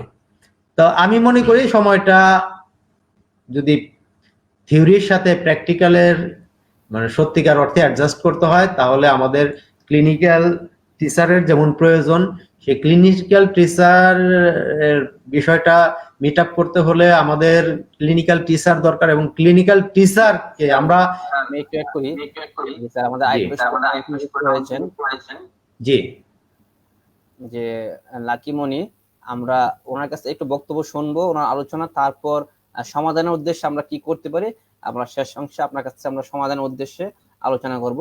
আমি একটু লাকি মনির সাথে কথা বলতে চাচ্ছি। হ্যাঁ লাকি মনি, শুনতে পাচ্ছ নিশ্চয়ই? হ্যাঁ শুনতে পাচ্ছি। আসসালামু আলাইকুম। হ্যাঁ জি, ওয়ালাইকুম আসসালাম। হ্যাঁ আপনাকে ধন্যবাদ আমাদের সঙ্গে যুক্ত হওয়ার জন্য। আমরা আজকে যে টাইটেল ছিল relationship between theory and practice এবং নার্সিং স্টুডেন্টস অফ বাংলাদেশ। আপনারা যারা ডিপ্লোমা অথবা যারা বেসিক বিএসসি করতেছেন, আপনারা আপনাদের একাডেমিক সেটিং এ অনেক কিছু শিখছেন, টিচাররা অত্যন্ত যত্ন সহকারে আপনাদের শিক্ষা দিচ্ছেন। তো আপনারা দেখা যাচ্ছে ওই সেটিং এ থিওরিটিক্যাল নলেজ সম্পর্কে ল্যাব প্র্যাকটিস, ডেমনস্ট্রেশন বা আপনারা কম্পিউটার ল্যাব প্র্যাকটিস করছেন। আমি প্রথমে জানতে চাচ্ছি যে আপনারা এই যে একাডেমিক সেটিং এ ল্যাব প্র্যাকটিস করেন, ডেমনস্ট্রেশন করেন, কম্পিউটার প্র্যাকটিস করে ইংলিশ ল্যাঙ্গুয়েজ চর্চা করার সুযোগ, এই সুযোগ সুবিধাগুলো আপনারা কতটুকু পাচ্ছেন? আপনাদের আপনি আপনার আপনার প্রতিষ্ঠানের কথাই বলতে পারেন, আপনার একটা দিয়ে আমরা হয়তো আপনি তো অন্য কোনো প্রতিষ্ঠানের কথা বলতে পারবেন না, আপনারটা যদি জিজ্ঞেস করি এই সুযোগগুলো আপনারা কতটুকু পাচ্ছেন অথবা কতটুকু সফলভাবে আপনি শিখতে পারছেন আপনার এই শিক্ষা জ্ঞানগুলি একাডেমিক সেটিং এ? ধন্যবাদ আপনাকে আমাকে এরকম চমৎকার কোশ্চেন করে কিছু বলার সুযোগ প্রদানের জন্য। তো আমরা তো একাডেমিক সেটিংসে যে computer practice, lab practice, English language শিখছি, ওগুলো আলহামদুলিল্লাহ আমরা সব ধরনের সুযোগ সুবিধাই পাচ্ছি এবং ভালোভাবে শিখতে পারছি। তো ল্যাব প্র্যাকটিসের ক্ষেত্রে যদি আসি, যে আমরা ল্যাব প্র্যাকটিসে দেখা যায় যে আমরা যখন কোনো কিছু ক্লাসে শিখি, থিওরিতে শিখি, তখন আমাদের শিক্ষাটা আসলে পরিপূর্ণ হয় না। আমাদের শিক্ষাটা পরিপূর্ণ হয় যখন আমরা সেটা হাতে কলমে ল্যাবে গিয়ে ডেমনস্ট্রেশন করি। তো আমরা এক্ষেত্রে ল্যাবে গিয়ে আমরা সবগুলা কাজ এনশিওর করি, মানে শেখার চেষ্টা করি। তো আমরা তো 70টা স্টুডেন্ট একসাথে আসলে করা সম্ভব হয় না, তো এক্ষেত্রে আমাদের গ্রুপ করা হয়েছে। তো আপনারা জেনে খুশি হবেন যে এক্ষেত্রে আমাদের স্যাররা নিজ তত্ত্বাবধানে 4টি গ্রুপ করে দিয়েছেন এবং গ্রুপটা ব্যালেন্স করে করা হয়েছে যাতে প্রত্যেকটা স্টুডেন্টের ল্যাব প্র্যাকটিসটা এনশিওর হয়, সবাই যাতে শিখতে পারে। তো এক্ষেত্রে আমি বিশেষ করে সালাউদ্দিন মাদবু স্যারকে ক্রেডিট দিব, কারণ ওনার কারণে আমাদের প্রত্যেকটা ক্লাস এনশিওর হয়েছে এবং আমাদের প্রত্যেকটা ল্যাব প্র্যাকটিস এনশিওর হয়েছে। উনি আমাদের অনেক সুন্দরভাবে পরিচালনা করেছেন। তো আমরা প্রত্যেকটা কাজ ল্যাবে সুন্দরভাবে করার চেষ্টা করি।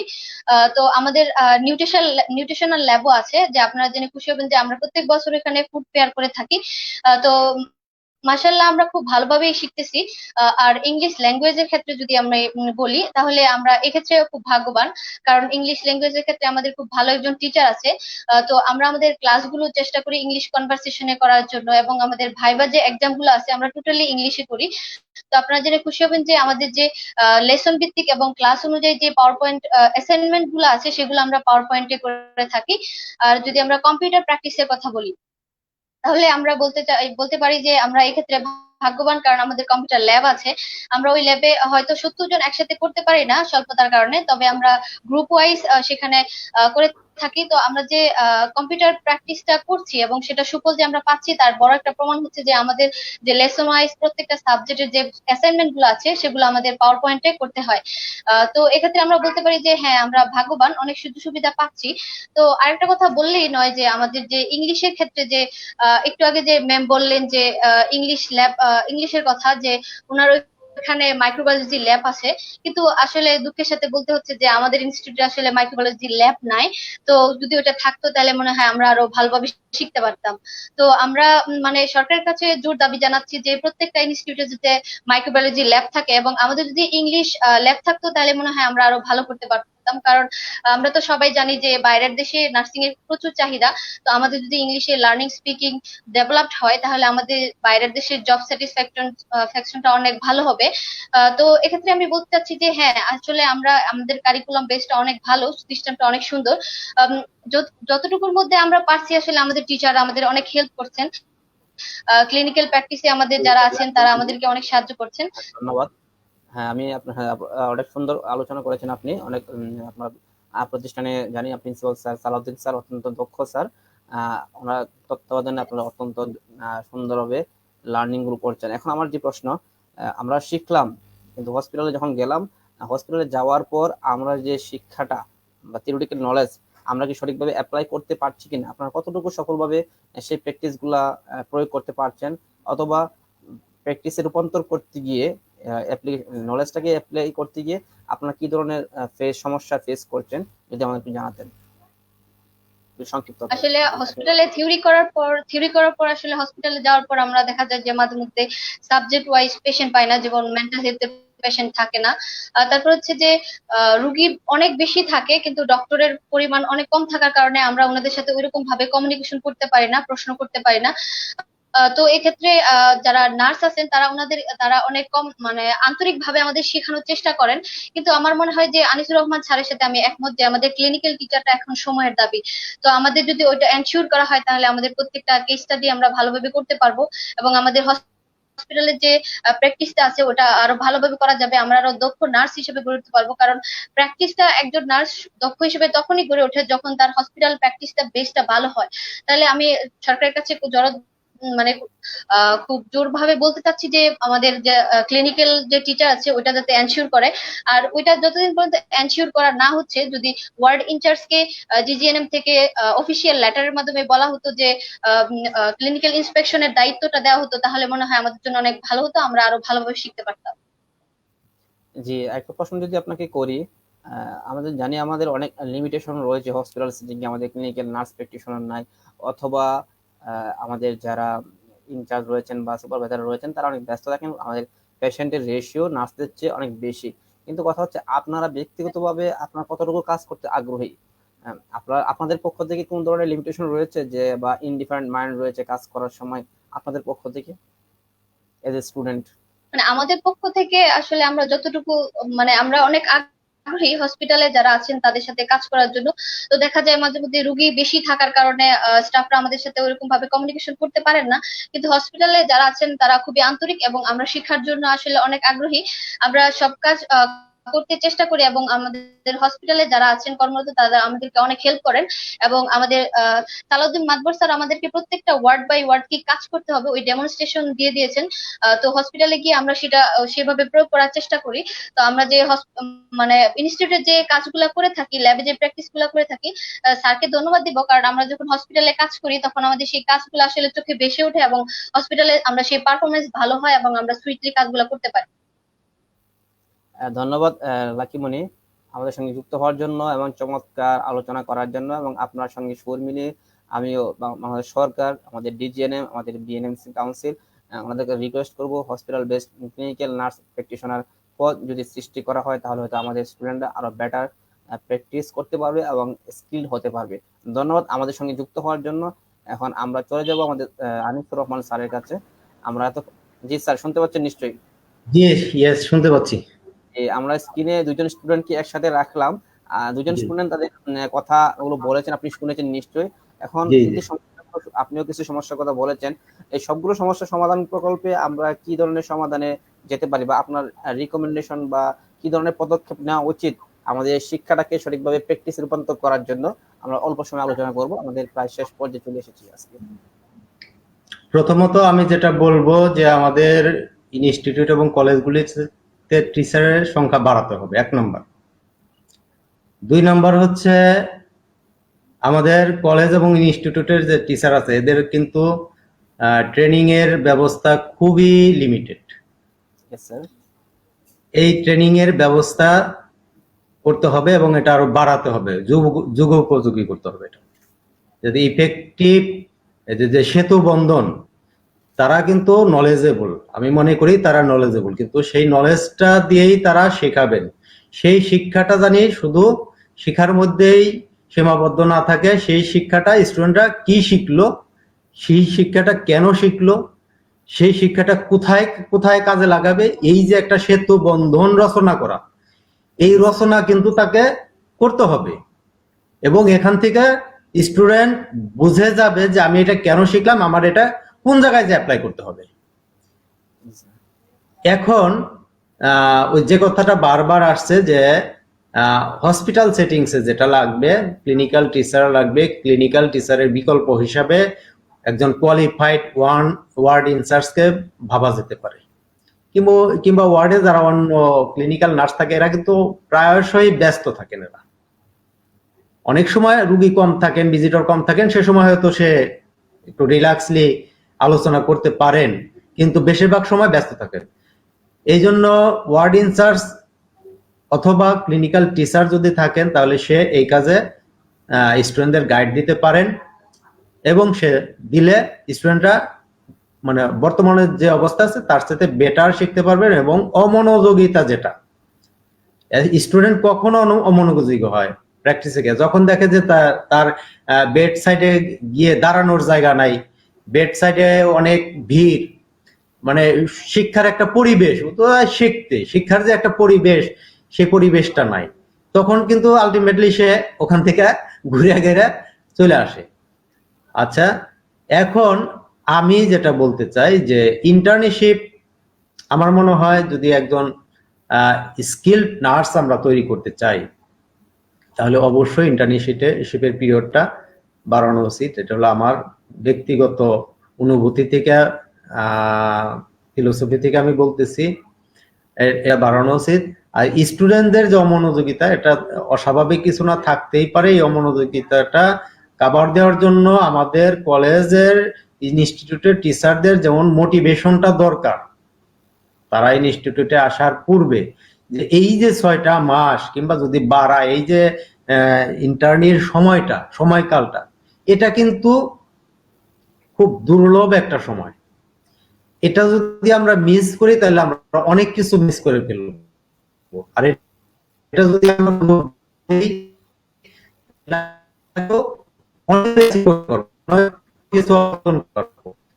দৃষ্টিকোণ থেকে তো ভালোভাবে স্টুডেন্ট কিন্তু ততটাই মনোযোগী হবে কাজের মধ্যে এসে, সে কিন্তু এই সময়টাকে হারিয়ে দিতে চাইবে না। এবং সেই সাথে সে যাতে অমনোযোগী না হয়, তাকে যে প্রপার গাইডেন্স এর জন্য যে দরকার, সেটাও হবে। ক্লিনিক্যাল টিচার কাউকে অ্যাসাইন করা যেতে পারে, ওয়ার্ড ইনচার্জ অ্যাসাইন ছাড়া হয়তো মনে ইচ্ছা হলো আমি কারোর সাথে আলোচনা করলাম, কারোর সাথে করলাম না, ওয়ার্ডার্স কিংবা অন্য যাকেই অ্যাসাইন করা হয়, সে নিশ্চয়ই কারো না কারোর কাছে অ্যাকাউন্টেবল থাকবেন, যাতে তার উপরের কেউ তাকে কোশ্চেন করতে পারে যে ইন্টার্নি যারা আসছিলেন শিখতে, তাদেরকে সে কি ভাবে শিখাইছে, কি শিখাইছে। এই যে অ্যাকাউন্টেবিলিটির সিস্টেমটা যখন থাকবে, যখন কাউকে অ্যাসাইন করা হবে, তখন কিন্তু টোটাল বিষয়টা একটা সিস্টেমের ভিতরে চলে আসবে। এখন তো কোনো সিস্টেম নাই, স্টুডেন্টরা এলোমেলো ভাবে ঘোরাফেরা করে, কারো মনোযোগ থাকলে সে শিখতে পারে, কারো মনোযোগের অভাব হলে সে কিন্তু তেমন কিছু শিখতে পারে না। এখানে পুরাটাই ডিপেন্ড করতেছে স্টুডেন্টদের অধ্যবসায়, মনোযোগ এবং গুড উইশের উপরে। কিন্তু তাদের উপরেই শুধু আমরা ছেড়ে দেব না, আমাদের টিচারদের এবং আমাদের যে এটা যেহেতু একটা শিক্ষানবিশ তারা, তাহলে তারা কারো না কারো কাছে শিখছে, কেউ না কেউ তাদের টিচার্স, এদেরকে কিন্তু দায়িত্বটা নিতে হবে। সেই টিচাররা যেমন ইনস্টিটিউটে থিওরিক্যাল টিচার থাকে, হসপিটালেও ইনস্টিটিউটের টিচাররা ভিজিটে আসেন, আমি দেখি, কিন্তু এটা কিন্তু যথেষ্ট না। আয়সা দেখলেন, ঘুরে গেলেন, জানলেন যে তার স্টুডেন্ট আছে কিনা, উপস্থিত আছে কিনা, এটাই কিন্তু যথেষ্ট না। তারা কাজ করার সুযোগ পেল কিনা ওয়ার্ডে, তারা কাজটা ঠিক মতো বুঝে করতে পারতেছে কিনা, থিওরির সাথে সে প্র্যাকটিক্যালটাকে রিলেট করতে পারছে কিনা Just সেটা করতে করতে হবে। পারতেছে কিনা, এই বিষয়গুলি কিন্তু টিচার দিকে আমরা করতে পারি, বিষয়টা অ্যাসাইন করতে পারি। যতদিন আমাদের ক্লিনিক্যাল টিচার না হয়, আমরা কিন্তু কাউকে অ্যাসাইন করতে পারি, যেমন একদম ওয়ার্ড ইনচার্জকে করা যেতে পারে যদি সে যথেষ্ট কোয়ালিফাইড হয়। তা আমি মনে করি যে এই বিষয়গুলি আপনার কথার সাথে একটু অ্যাড করতে আমি ইন্টারভিউ করি। ফজলে রাব্বি বলছিলেন যে আমরা হসপিটাল একাডেমিক সেটিং এ যা শিখছি, আমাদের মডিউল বা আমাদের ডামি বলি একটু স্ট্যান্ডার্ড, কিন্তু ওয়ার্ডে যখন প্র্যাকটিস করছি দেখা যায় অনেক সময় ইনস্ট্রুমেন্টের ল্যাকিংস চলে আসে। যেহেতু আপনি একটু যেহেতু আপনি একজন নার্সিং সুপারভাইজার, হসপিটাল সেটিং এ একজন নার্স ম্যানেজার, আপনি তো এই যে ইনস্ট্রুমেন্টের একটা ল্যাকিংস আছে বলে যে আমরাও যখন প্র্যাকটিস করেছি তখন বিভিন্ন জায়গায় আমরাও খেয়াল করেছি। তো এই বিষয়টাকে আমরা কিভাবে ওভারকাম করতে পারি যে ইনস্ট্রুমেন্টের যে একটা ল্যাকিংস থেকে যাই হসপিটাল সেটিং এ? রিসোর্সের, ইনস্ট্রুমেন্টের ল্যাকিং শুধু হসপিটালে না, এটা কলেজ এবং ইনস্টিটিউটেও অত্যন্ত প্রকট, এবং হসপিটালে আসলে সেটা বোঝা যায়। আমাদের দেখা যায় যে আমাকে বেড মেকিং করতে দিল, কিন্তু একটা বেডশিট আমার অনেক সময় থাকতেছে না। আমাকে কেয়ার নিতে দিল, কেয়ার নেওয়ার জন্য যে ইনস্ট্রুমেন্ট দরকার, যে স্টেরিলিটির মেজার দরকার, যে মানে রিসোর্স দরকার, অনেক কিছু নেই। তবে একটা কথা আছে, বাংলাদেশেই হোক সারা পৃথিবীতে হোক, available resources should be used. যেখানে যেরকম পরিবেশ, যেখানে যা আছে তাই দিয়েই কিন্তু আমাদেরকে সেটা মিট আপ করতে হবে, এবং সেই মিট আপটা শিখে সঠিকভাবে কাজ করে যাওয়াটাই কিন্তু আমাদের কৃতিত্ব। আমাকে একেবারে যা শিখে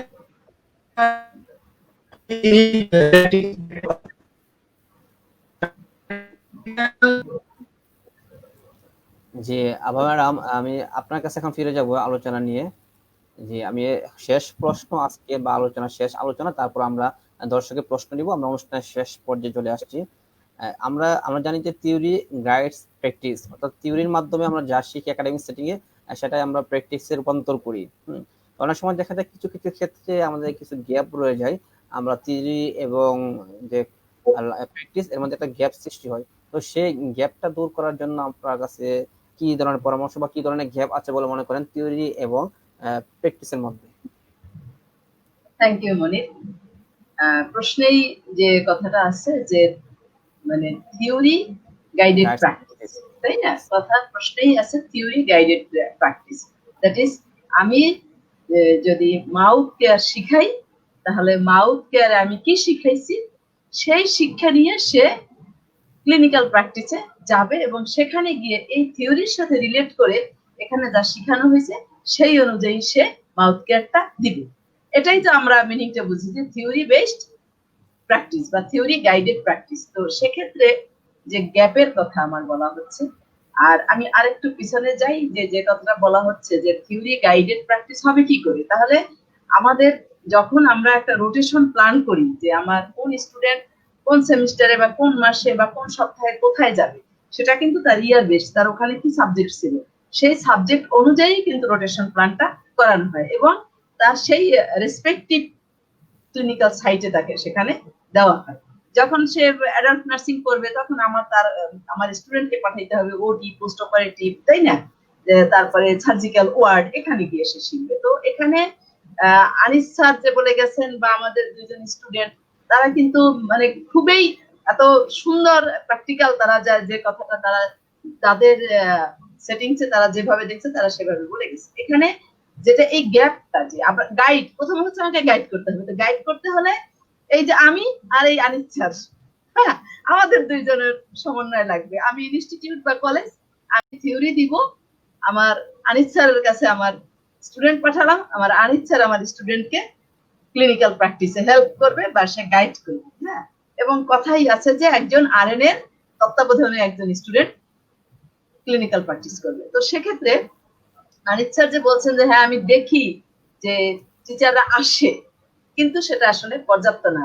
আই অ্যাডমিট দ্যাট। অবশ্যই আমাদের লিমিটেশন আছে। যেমন আমরা প্রায় শুনি, আমরা যদি হাসপাতালের স্টাফদের একটা অভিযোগ আছে যে আমার অনেক নন নার্সিং জব করতে হয়, যার জন্য আমি নার্সিং এর কাজে মনোযোগ দিতে কম পারি, আমার এইটা করতে হয় ওইটা করতে হয়। আমার টিচারদের ক্ষেত্রে কিন্তু আমি একটু এই নন নার্সিং মানে নন টিচিং জবের কথা একটু বলছি, যেখানে আমরা বলছি যে জনবলের একটা বিরাট সংকট রয়ে গেছে। আমার যে অফিস সেকশনটা দেখা গেছে যে আমি একটা রেজাল্ট আমার খুবই গোপনীয় বিষয়। যে কোনো একটা চিঠি করেসপন্ডেন্স, আমার একটা যে কোনো একটা জিনিস দরকার, আমি কিন্তু অফিসে সে লোকটা পাচ্ছি না। এই কাজটা আমার করতে হচ্ছে, ক্লারিক্যাল জবগুলি করতে হচ্ছে আমার টিচারদের। হ্যাঁ, সেক্ষেত্রে এমনি আমার টিচার স্বল্পতা, আবার আমার সময় চলে যাচ্ছে কিছু নন টিচিং জবে। তো এই যে লিমিটেশনটা থিওরি গাইডেড প্র্যাকটিসের জন্য, আমার আনিস স্যারেরা চাবেন যে আমার টিচার আরো বেশি দেখ, আমিও চাবো যে আমার টিচার আরো বেশি গিয়ে ক্লিনিক্যাল সেটা হাতে কলমে শিখুক, তাই না? আর একটা কথা আছে কি, থিওরির চেয়ে কিন্তু থিওরিটা এতটুকু হলেও সেটা, যখন একটা কথা আছে প্রচলিত কথা যে লার্নিং বাই ডুইং, সে যেটা শিখে গেছে তার চেয়ে আরো বেশি সেটা কাজে লাগবে যখন সে গিয়ে সেখানে অ্যাপ্লাই করবে। একটা চাইনিজ কথা আছে না যে when I hear I forget, when I see I can remember, when I do I can say I can do, তাই না? যে আমি শুনলাম ক্লাসে, আমি ভুলে যাব, আমি যদি দেখি আমি মনে রিমেম্বার করতে পারবো, যখন আমি হাতে কলমে করব আমি বলতে পারবো যে আমি এটা পারি। তো এই পারাটা পর্যন্ত, এই লাস্ট স্টেজে নেওয়া পর্যন্ত আসলে এই রিলেশনশিপটা যে থিওরি এন্ড প্র্যাকটিসে, এটা একটা মারাত্মক মানে কি, এটা কি যে একটা মানে সোনালী সুযোগ, এটা থাকতেই হবে, এটা না থাকলে আসলে হয় না। আর একটা কথা আমরা একটু হাইট করি, যেটা এই যে আমরা যে কর্নারে বসে আছি, ইনস্টিটিউট এবং ক্লিনিক্যাল সাইট, আমাদের ভিতরে পজিটিভ রিলেশনশিপেরও কিন্তু একটু ঘাটতি আছে। আমি মনে করি আমার ছাত্রছাত্রী যাচ্ছে, ওরা আমাদেরকে গাইড করতেছে না। ওরা যদি ভাবে যে ইনস্টিটিউশন বা কলেজ থেকে স্টুডেন্ট আসছে, আমি আমার কাজে আছি, ওদের এত দেখার সুযোগ আমার নেই, সুযোগ নাই, আমি মানছি কাজের অভাব আছে, কিন্তু এখানে আমার প্রফেশনটা তো আমার নার্সিং, তাই না? আমি আজ স্টুডেন্ট, কালকে আমি আনিস স্যার, পরশু আমি আভা অধিকারী বা মনির হোসেন, যেহেতু আমাদের প্রতিটা ক্ষেত্রে আমাদের যদি এইটুকু, এটা আমাদের একটা মানে কি, এটাও একটা কন্ডিউসিভ মনোভাব কিন্তু, তাই না? কন্ডিউসিভ এনভায়রনমেন্ট তৈরির জন্য এটা একটা কন্ডিউসিভ মনোভাব লাগবে, যে আসলে এর ভিতর দিয়েই আমাদেরকে একটু গাইড করতে হবে। আর আমাদের স্টুডেন্টরা বলে গেছে, আনিস স্যার বলে গেছে, আমিও বলবো যে আসলে সবসময় টিচার দিয়ে পারতেছে না, সবসময় সুপারভাইজার সঠিকভাবে নির্দেশনা দিতে পারতেছে না। এর জন্য নির্দিষ্ট একজন ক্লিনিক্যাল প্রিসেপ্টর সব জায়গায়, একজন ক্লিনিক্যাল টিচার, আসলে স্পেশালিস্ট টিচারের অত্যন্ত প্রয়োজন, যার দায়িত্ব থাকবে, যার জব ডেসক্রিপশনে থাকবে যে তিনি স্টুডেন্টদের হাতে কলমে শিখাবেন। এইটা যদি আমরা পারি, তাহলেই আমরা বলতে পারবো যে আমরা মানে থিওরি গাইডেড প্র্যাকটিস যেটা, এটা আমরা সম্পূর্ণ করতে পারতেছি। এক্ষেত্রে আমি বারবারই বলবো যে আমাদের শিক্ষক বাড়ান, আমাদের সুপারভাইজার বাড়ান, স্টাফ নার্সের সংখ্যা বাড়ান। মোট কথা আমাদের সব ক্ষেত্রের জনবল যদি বাড়ে, আর আমার ছাত্রছাত্রী এরা কোমলমতি, আমি এরা ফাঁকি দেয় আসলে কথাটা আমি বলতে চাই না। বলতে চাই না কেন, ফাঁকির সুযোগটা যদি আমরা আটকাই দিতে পারি, এই আমি যদি তার পিছু লেগে থাকতে পারি, সুযোগটা যদি আটকাই দিতে পারি, তাহলে তো ওরা ফাঁকি দিতে পারবে না। ওদেরকে তো ফাঁকি থেকে আমরা নিয়ে আসবো, ওদের তো ধর্মই, ওদের বয়সেই এটা, ওরা চাবেই এটা একটু, কিন্তু ওদেরকে আমাদের সেই ইন্টারেস্ট যেটা, ওদের সেই ইন্টারেস্টটা যদি আমি ধরতে পারি, তাহলে ওরাও ফাঁকি দিবে না। কারণ ওরাও বুঝতে পারবে যে আমার আসলে শেখা ম্যাডাম দরকার। তো আমি আলোচনা শেষে চলে আসছি। আমি শেষ একটি প্রশ্ন আপনাকে করতে চাই। যে আমরা জানি প্রত্যেক, আমি শুধু এখানে গভর্নমেন্টের কথাই বলবো, প্রাইভেটের কথা বাদ দিয়ে গভর্নমেন্টের কথা যদি বলি, যে আমরা জানি আমাদের বাংলাদেশে যারা এমপিএইচ বা এমএসসি ডিগ্রিধারী অথবা বিএসসি ডিগ্রিধারী উচ্চশিক্ষিত নার্স রয়েছেন, তারা অনেকেই হসপিটাল বেসড প্র্যাকটিস করছেন। কিন্তু আমরা যখন স্টুডেন্টরা যখন হসপিটালে যাচ্ছে, আমরা কি সেই উচ্চশিক্ষিত বা স্কিল নার্সদের কি তাদেরকে শেখানোর জন্য বা ডেমনস্ট্রেশন করার জন্য কতটুকু কাজে লাগাতে পারছি আমরা? এখানে কি আমাদের একটু গ্যাপ আচ্ছা, রয়েছে কিনা? একটা খুবই সুন্দর একটা প্রশ্ন। আমাদের সময় বা আমাদের পরবর্তীও অনেক বছর আমরা কিন্তু এরকম দেখি নাই যে ক্লিনিক্যাল সেটিংসে, সোজা কথা ওয়ার্ডে একজন এমপিএস নার্স, একজন মাস্টার্স নার্স, একজন বিএসসি নার্স আমরা কিন্তু দেখি নাই, কিন্তু এখন আমরা দেখতে পাচ্ছি। এর কারণ হচ্ছে যে শিক্ষার জায়গাটা প্রসারিত হচ্ছে, মানুষের কনসাসনেস, টিচারদের নার্সদের কনসাসনেস বাড়ছে যে আমাদেরকে ডিগ্রি নিতে হবে। তো ডিগ্রি নিলেই তো আর সবাই ইনস্টিটিউটে বা কলেজে চলে যেতে পারছে না বা যাচ্ছে না, বা কেউ নিজ ইন্টারেস্টে ক্লিনিক্যাল সাইডে থাকতেছে। এক্ষেত্রে যেটা আমি মনে করি যেটা দরকার, অবশ্যই তাদের নলেজ আছে, যেহেতু তারা উচ্চশিক্ষিত তাদের নলেজ আছে, কিন্তু এই যে একটা বিষয় যে তাদেরকে যদি ওই পোস্টে যদি ওইভাবে তাদেরকে দায়িত্ব দেওয়া হতো, তাদেরকে আমার আনিস স্যারকে বলা হচ্ছে আপনি সুপারভাইজার, উনি 10টা ওয়ার্ড বা 2টা ওয়ার্ড সুপারভাইজ করবে, তারপরে যদি ওনাকে আবার বলি যে এটা একটু আপনি এক্সট্রা ভাবে করেন, উনি কিন্তু করতে পারবে না। কিন্তু ওনাকে যদি ওই যে নির্দিষ্ট দায়িত্ব দিয়ে দেওয়া হতো, ওনার দায়িত্বটা ঠিক ওনাকে জায়গা মতন দেওয়া হইতো যে আপনার কাজ আসলে এইটা, তখন তাহলে তাদের আমরা এই যে স্কলাররা যারা আছেন ওনারা করতেছেন 100 বার, আই এডমিট দ্যাট, বাট যদি আমরা প্রপারলি তাদেরকে জব ডেসক্রিপশন দিয়া, তাদের সেই পদ দিয়া, সেই মর্যাদা দিয়া এবং নির্দিষ্ট দায়িত্ব দিয়ে যদি আমরা তাদেরকে এনগেজ করতে পারতাম, আমার মনে হয় আমরা আরো অনেক ভালো পারতাম। আর আমি একটু পিছনে একটু কথা বলি যে গ্যাপ যেটা থাকে, আমি একটা কথা বলতে চাই যে আমি মিটফোর্ড মেডিকেল কলেজ হাসপাতাল, সলিমুল্লাহ মেডিকেল কলেজ হাসপাতাল, ঢাকা মেডিকেল কলেজ হাসপাতাল অথবা একটা বড় যে কোনো জায়গা দিয়ে তুলনা করলে হবে না, সারা বাংলাদেশের কথা ভাবতে হবে। আমাদের অনেক স্টুডেন্টরা আছেন, আমার লাকি মনি বলে গেছে যে আমার সাইকিয়াট্রিক ওয়ার্ড নেই। অনেক জায়গা আছে যে থিওরির সাথে ক্লিনিক্যাল সেটিংসে সেই সেটিংসটা নাই। এনসিইউ, আইসিইউ, থ্যালাসেমিয়ার রোগীকে ট্রিট করা, তারপর অনকোলজি ডিপার্টমেন্ট, তারপরে হচ্ছে অর্থোপেডিক, এই সমস্ত ইউনিট অনেক জায়গায় নাই, যার জন্য আমার স্টুডেন্টদের থিওরি থেকে সবটা গিয়ে সব সেটিংসে তারা এটা পাচ্ছে না। এজন্য আমার মনে হয় যেন যে কিছুটা হ্যাঁ, গ্যাপ। অনেক সুন্দর জি বলেছেন। তাহলে আমাদের এই প্রোগ্রামের মাধ্যমে একটি দরখাস্ত রাখতে পারি আমাদের সম্মানিত আমাদের যে ডিজিএনএম বা বাংলাদেশ নার্সিং মিডওয়াইফারি কাউন্সিলের কাছে, যে আমাদের যারা উচ্চশিক্ষিত নার্স রয়েছেন, প্রশিক্ষিত মাস্টার্স করা, তাদেরকে যদি আমরা যথাযথভাবে কাজে লাগাতে পারি, হসপিটাল বেসড পথ সৃষ্টি করে, তাহলে আমাদের স্টুডেন্টদের জন্য আরো ভালো শিখতে তারা পারবে, তারা স্কিল নার্স হিসেবে দেশ এবং দেশের বাইরে তারা কাজ করতে পারবে। ধন্যবাদ ম্যাডাম আজকে আমাদের সঙ্গে যুক্ত হওয়ার জন্য। আমি অনেক আশাবাদী যে আসলে আমরা এই দিনটা দেখতে পাবো, জি যেহেতু আমরা আমাদের শিক্ষিত নার্স আছে, আমরা এটা পাবো। শেষ পর্যায়ে চলে আসছি। আমরা এখন একটি দর্শকের একটি প্রশ্ন নিব। আমি প্রশ্নটি প্রথমে আবা ম্যাডামের জন্য রাখছি। Thank you. একজন স্টুডেন্ট প্রশ্ন করেছেন, আপনি স্ক্রিনে ম্যাডাম দেখতে পাচ্ছেন।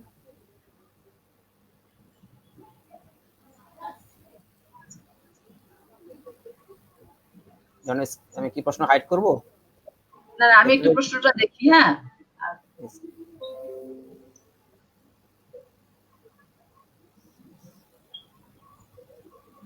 আচ্ছা, আমি সুরভিকে ধন্যবাদ। আমি কি সুরভির প্রশ্নের উত্তর দিতে পারি? জি জি জি ম্যাডাম, এখন হ্যাঁ আমরা অনুষ্ঠান শেষ করে যাচ্ছি। আমি সুরভিকে উদ্দেশ্য করে সমস্ত থার্ড ইয়ার স্টুডেন্টদেরকে বলতে চাই যে আমাদের এখন একটা সেই মহামারীর সময়কাল চলতেছে, তো আমাদের স্টুডেন্টরা অনলাইন ক্লাস করতেছে, কিন্তু আমার স্টুডেন্টরা অনেক দূর দূরান্ত এমন এমন মানে রিমোট এলাকায় আছে, যেখানে আমরা শুনছি যে গাছে উঠে তারা লাইট থাকার জন্য তারা চেষ্টা করছে ক্লাস করছে। এবং আমাদের টিচাররা আমরা দিনে রাতে যখন আমরা ভালো অ্যাক্সেসটা পাচ্ছি তখন আমরা ক্লাস নিচ্ছি।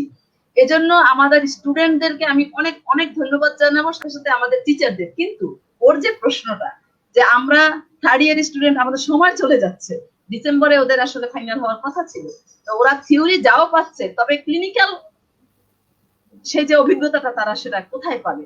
তবে ওদেরকে আমি, ওরা তো অবশ্যই, ওরা না শুধু ওরা, আমরা সবাই এই সময় আমরা আসলে খুব ব্যথিত যে আমরা যেটা করাতে পারতাম সেটা তারা পারছে না। তবে ওদের জন্য যেটা আমাদের কথা, আমি একটা জায়গায় শেয়ার করেছি বা আমাকে কোথাও ডাকা হলে আমি সেখানে বলতেছি, ওনারা সবাই বিজ্ঞ যারা আছেন ওনারা এই বিষয়ে চিন্তা করতেছেন যে আমাদেরকে ইনস্ট্রাকশন দেওয়া হয়েছে যে আপনারা থিওরি দিয়ে যান, যখন স্কুল খুলবে বা কলেজ খুলবে ওরা আসবে, তখন আমরা এক শিফট নয়, 2 শিফট 3 শিফট, যতটা সময় ওদের জন্য দরকার, ছুটি থাকবে না, আমরা অনেক সময় দেবো, আমরা অনেক চেষ্টা করব তাদেরকে রেলিভেন্ট নলেজটা দিয়ে, যাতে তাদেরকে মানে একদম প্রয়োজনীয় নলেজটা দিয়ে যাতে আমরা তাদেরকে কোর্সটা শেষ করতে পারি।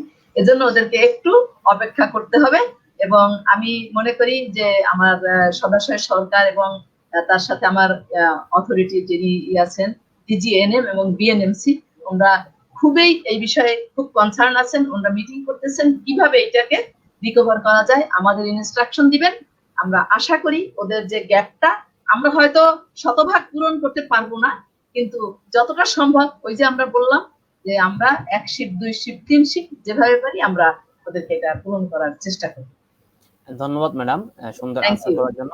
এখন আমি নাদিমা ম্যাডামের কাছে যাব। একজন আপনি সাবজেক্ট বেসড টিচার নিয়ে একটা কথা বলেছিলেন ইন্টার্নশিপের সময়।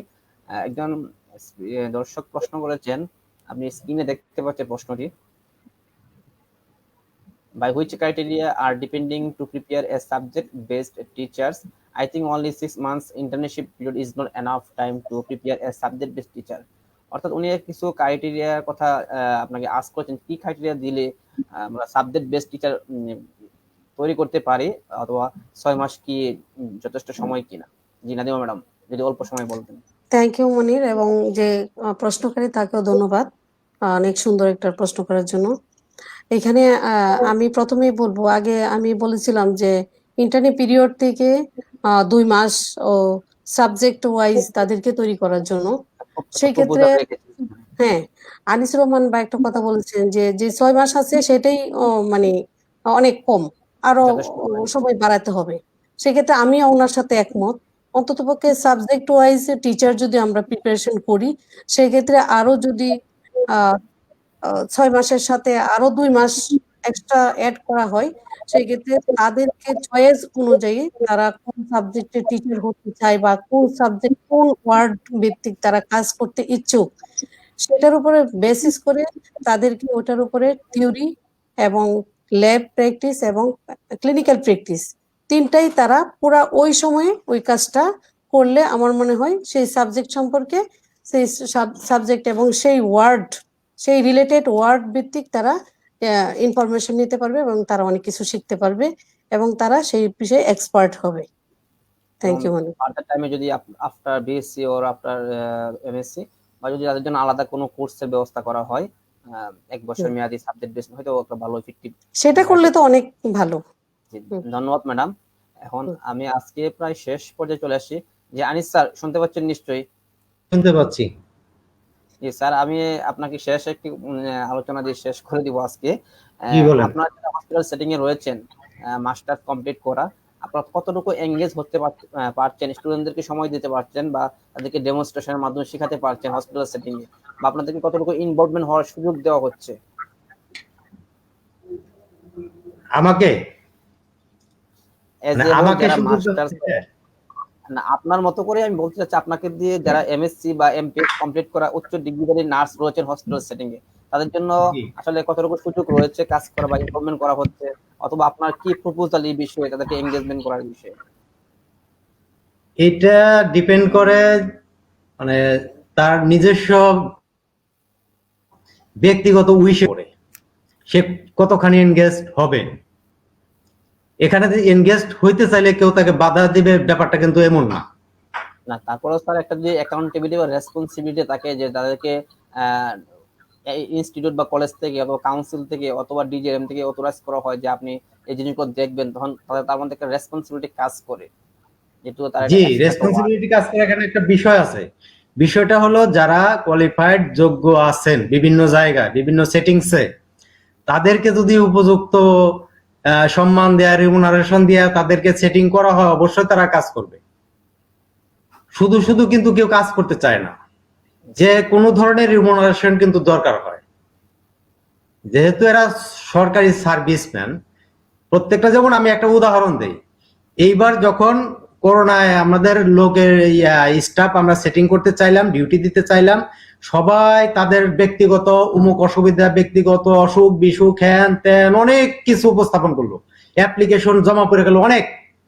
যখন রিমুনারেশন শুরু হলো তখন ওই অ্যাপ্লিকেশন তুইলে আবার উল্টা অ্যাপ্লিকেশন, যে আমাকে দেন আমাকে দেন আমাকে দেন, ব্যাপারটা এরকম। সুতরাং আমাদের, আমি বিষয়গুলি বলতে চাই, নার্সিং এ মেডিকেল সাইডে আমাদের কিন্তু অনেক কিছু রিমুনারেশনের অভাবে কিন্তু আমাদের ভালো কাজগুলি হয় না। যেমন মনে করেন আমরা কিন্তু একটা বছরে, আমরা একটা বছর 365 দিনে মাসে 4 দিন ডিউটি আমরা বেশি করতেছি। 4 দিন বেশি ডিউটি করার পরে মাসে 4 দিন হলে 48 দিন, সাথে শুক্রবারের ডে অফ প্লাস হলিডে, এগুলি সবগুলি মিলিয়ে 2 মাস। একজন নার্স, একজন মেডিকেল স্টাফ 2 মাস সারা বছরে অতিরিক্ত ডিউটি করে। একজন নার্স, একজন স্টাফ নাইট ডিউটি করে। এত পেইনফুল বিষয়টা তার ফ্যামিলির জন্য এবং তার নিজের জন্য। এই যে নাইট ডিউটি করে, এই যে এক বছরে 2 মাস অতিরিক্ত ডিউটি করছে, এর জন্য আজকে আমরা এটা একটা পরীক্ষা হয়ে গেল যে করোনার জন্য যখন রিমুনারেশন হলো তখন কিন্তু বেটার সার্ভিসের লোকের অভাব নাই, কিন্তু যখন রিমুনারেশন না তখন কিন্তু লোকের অনেক অভাব। তাহলে আমাদের কিন্তু বিষয়টা ভেবে দেখা উচিত। আমাদের কাজ করতে, আমার মনে হয় যে আমরা নার্স আছে এদের কিন্তু কাজ করতে সমস্যা নাই, কিন্তু এখানে প্রপার রিমুনারেশন দরকার। সেই রিমুনারেশন অনেকভাবে হয়, আর্থিকভাবে হয়, সম্মান দেওয়া হয়, অনেকভাবে হয়, কংগ্রাচুলেট জানিয়ে হয়। কিন্তু nursing is a thankless job, you know. Nursing এ কিন্তু নার্সিং করে কেউ কিন্তু রুগীর কাছ থেকে ওই যতক্ষণ রুগীটা থাকে ততক্ষণ কিন্তু বাংলাদেশের প্রেক্ষাপটে হয়তো একটু ভালো ব্যবহার করে। যারা নার্স প্র্যাকটিক্যালি যারা ওয়ার্ডে কাজ করে, 2-1 ভাই মনে রাখে না তা আমি বলছি না, কিন্তু ম্যাক্সিমাম 90 আপ গিয়েই বদনাম করবো। আপনি কত কিছু করলেন, কি করলেন, তারা মনে করবো যে ইট ইজ আওয়ার ডিউটি। আপনি যদি এক্সট্রাও কিছু করেন সেটাও মনে করবে আপনার ডিউটি। আপনি যদি শুক্রবারে আপনার অফ, আপনি যদি ওই দিন আপনি কোন রোগীর সিরিয়াসনেস মনে করে আপনি যদি বলেন যে জানা রুগীটা দেখে আসি কি অবস্থা, রুগীটা মনে করবে, রুগীর লোক মনে করবে it is his or her duty, সে আসছে তার ডিউটি ছিল বিদায়। আপনি যে আন্তরিক ভাবে আপনার অফের দিন গেলেন, আন্তরিক ভাবে তার সিরিয়াসনেস বুঝে তাকে দেখতে গেলেন, এটা কিন্তু কেউ মনে করবে। জি ধন্যবাদ স্যার, আমরা শেষ করে দিব এই যে বিষয়গুলি, কিন্তু আমরা রিমুনারেশন পাচ্ছি কোথায়? আমাদের ভালো রিমুনারেশন দেওয়া হোক, ভালো নার্স তৈরি হবে, এটাই আমি মনে করি। রিমুনারেশন ছাড়া, প্রপার রিমুনারেশন ছাড়া ভালো কিছু হয় না, কোথায়ও হয় নাই, এখানেও হয় না।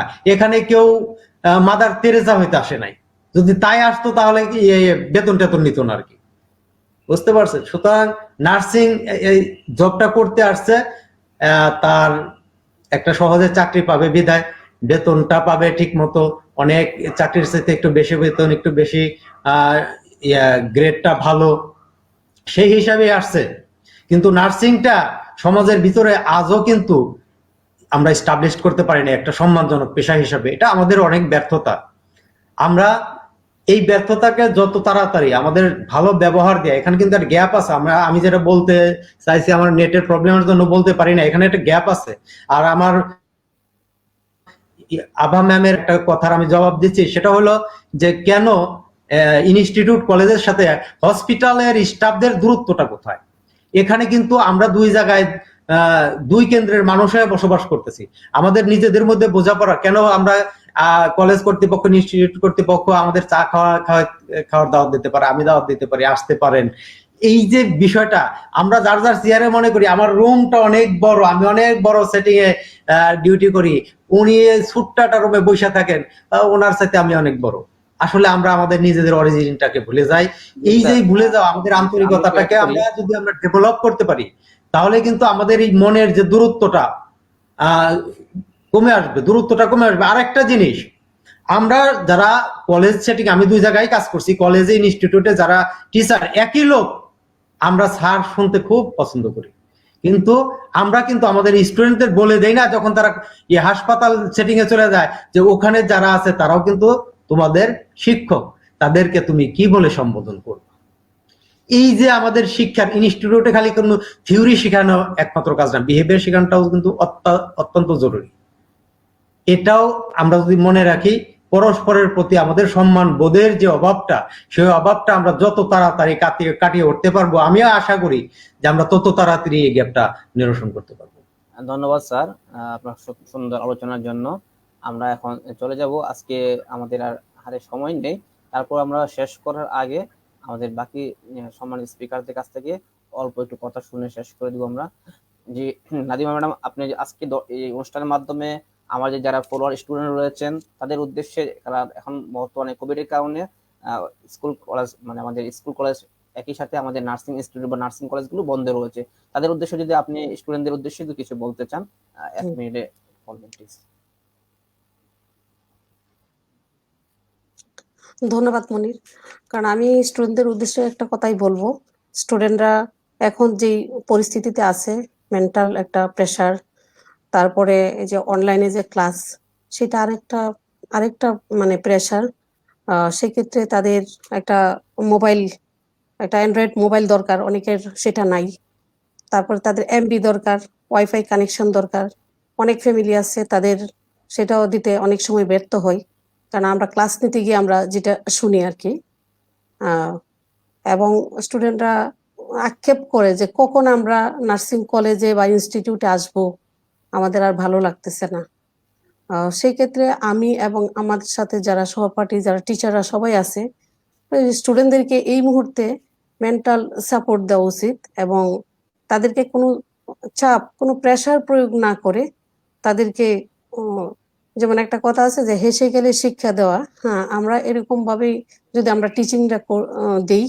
এবং অনেক প্রাইভেট কলেজ ইনস্টিটিউট আছে যে তাদের যে টিউশন ফির জন্য চাপ দিচ্ছে। আমি অনেক সময় বলি যে যেখানে তাদের জীবন মরণ সমস্যা এবং তাদের ক্লাসের জন্য আলাদা একটা খরচ করতে হচ্ছে এবং তাদের ফ্যামিলির অনেকের আয় রোজগার নাই, কমে গেছে এবং অনেক ফ্যামিলিতে নাই, সেই সব চিন্তা করে আমাদের প্রত্যেকটা টিচার এবং প্রত্যেকটা কলেজের অথরিটি যারা আছে সবাইকে একমত হয়ে স্টুডেন্টদের প্রতি সহানুভূতি এবং স্টুডেন্টদেরকে যেটা টপিক যেই টিচারই পড়াবে সেটা যেন এমন না করে যে পরবর্তীতে আবার ক্লাসে তোমাদেরকে সেটা পড়ানো হবে। কারণ সেই ক্ষেত্রে তারা যে সিলেবাস আছে এবং যে সময় আছে সেটা কিন্তু সময় পাবে না কোনো টিচার। সেটা ধন্যবাদ যেন ম্যাডাম। জমিয়ে নিয়ে ক্লাস আর স্টিময়ার্ডে যেভাবেই ক্লাসটা নিয়োগ সেটা ইফেক্টিভ ওয়েতে যেন সব টিচাররাই স্টুডেন্টদেরকে এই সময়টুকু দেয়। কারণ স্টুডেন্টরা অনেক ওই মুহূর্তে যে ক্লাসটা করে, তারা টাকা খরচ করে ক্লাস করে, সেই সময়টাকে আমাদের প্রত্যেকটা টিচারের মূল্যায়ন করা উচিত এবং তারা ধৈর্য সহকারে ক্লাস করতেছে, তাদের গার্জেনরা তাদেরকে সুযোগ দিচ্ছে। যেমন আভা ম্যাডাম বললো যে গাছের উপরে উঠে ক্লাস করে, এটা আমিও শুনছি, আমার স্টুডেন্টরা বলে জঙ্গলে বসে ক্লাস করে, রাস্তায় দাঁড়িয়ে ক্লাস করে। হ্যাঁ, সেটা আমাদের মূল্যায়ন করতে হবে এবং আমরা সব টিচারে আরেকটা কথা মনে রাখবো যে আমরা সন্ধ্যায় বা রাতে কোনো ক্লাস নিব না। কারণ সেই ক্ষেত্রে স্টুডেন্টদের একটা মানে রিস্ক থাকে যে অনেক সময় ঘরের বাহিরে গিয়ে ক্লাস করতে হয়। সেটা আমাদের প্রত্যেকটা টিচার উদ্দেশ্যে আমি বলবো যে সন্ধ্যার পরে যেন কেউ ক্লাস না নেয় এবং ক্লাস নেওয়ার সময় যেন স্টুডেন্টদের প্রতি একটু সহানুভূতি দেখায় এবং ভালোভাবে যেন বুঝায় ক্লাসটা নেয়, যে তারা যেন সেটা কাজে লাগাতে পারে। ধন্যবাদ মনে তো। Thank you madam. এখন আমি ফজলে রাব্বি আপনাকে বলছি যে আপনি যদি আপনার যারা ক্লাসমেট রয়েছেন অথবা বাংলাদেশে আরো বেসিক স্টুডেন্ট রয়েছেন, ডিপ্লোমা স্টুডেন্ট রয়েছেন, সবার উদ্দেশ্যে যদি কিছু বলতে চান, এই দুর্যোগ মুহূর্তে যেহেতু আমরা ঘরে বন্দি, তাদের এই সময়টা কিভাবে তারা একাডেমিক সেটিং এ না গিয়ে বাসায় বসে তারা অ্যাপ্লাই করতে পারে সঠিক জ্ঞান অর্জনের জন্য, আপনার যদি কোনো পরামর্শ থাকে আপনার ফলোয়ার, আপনার ক্লাসমেটদের উদ্দেশ্যে আপনি বলতে পারেন। 1 মিনিট সময় আপনার জন্য জি, প্লিজ। ধন্যবাদ আপনাকে। আসলে আভা ম্যাডাম, নাদিমা ম্যাডাম এবং আনিসুর রহমান স্যার যে কথাগুলো বলে গেছেন তার উপরে আসলে আর বলার মতো আমার কিছুই নেই। আমি শুধু এইটুকুই বলতে পারি যে আমাদের শ্রদ্ধেয় স্যার ম্যাডামরা যে কথাগুলো বলে গেছেন, এগুলা যদি আমরা ফলো করতে পারি, এই অনুসরণগুলো যদি আমরা স্বাভাবিক আমাদের দৈনন্দিন জীবনে অ্যাপ্লাই করতে পারি, তাহলে অনেক সুন্দরভাবে এই লকডাউন কিংবা এই যে কোভিড যে বর্তমান যে সময়টা, সেটা আমরা খুব ভালোভাবেই সমাধান করতে পারবো আর কি। আর আমরা সবাই একটা সুন্দর পৃথিবীর আশা রাখি। এবং আমি এই কৃতজ্ঞতা জানাই আমাদের শ্রদ্ধেয় প্রিন্সিপাল ম্যাডামদের এবং আনিসুর রহমান স্যারদের, যে আমাদের যে মানে অবস্থা কিংবা আমাদের যে প্রবলেম গুলো তারা খুব সুন্দরভাবে অনুধাবন করতে পেরেছেন। এইটুকুই আসলে বড় একটা পাওয়া, যে তারা আমাদের মতো করেও ভাবতে পারেন, তারা আমাদের সমস্যাগুলো নিজেদের জায়গা থেকে দেখতে পাচ্ছেন।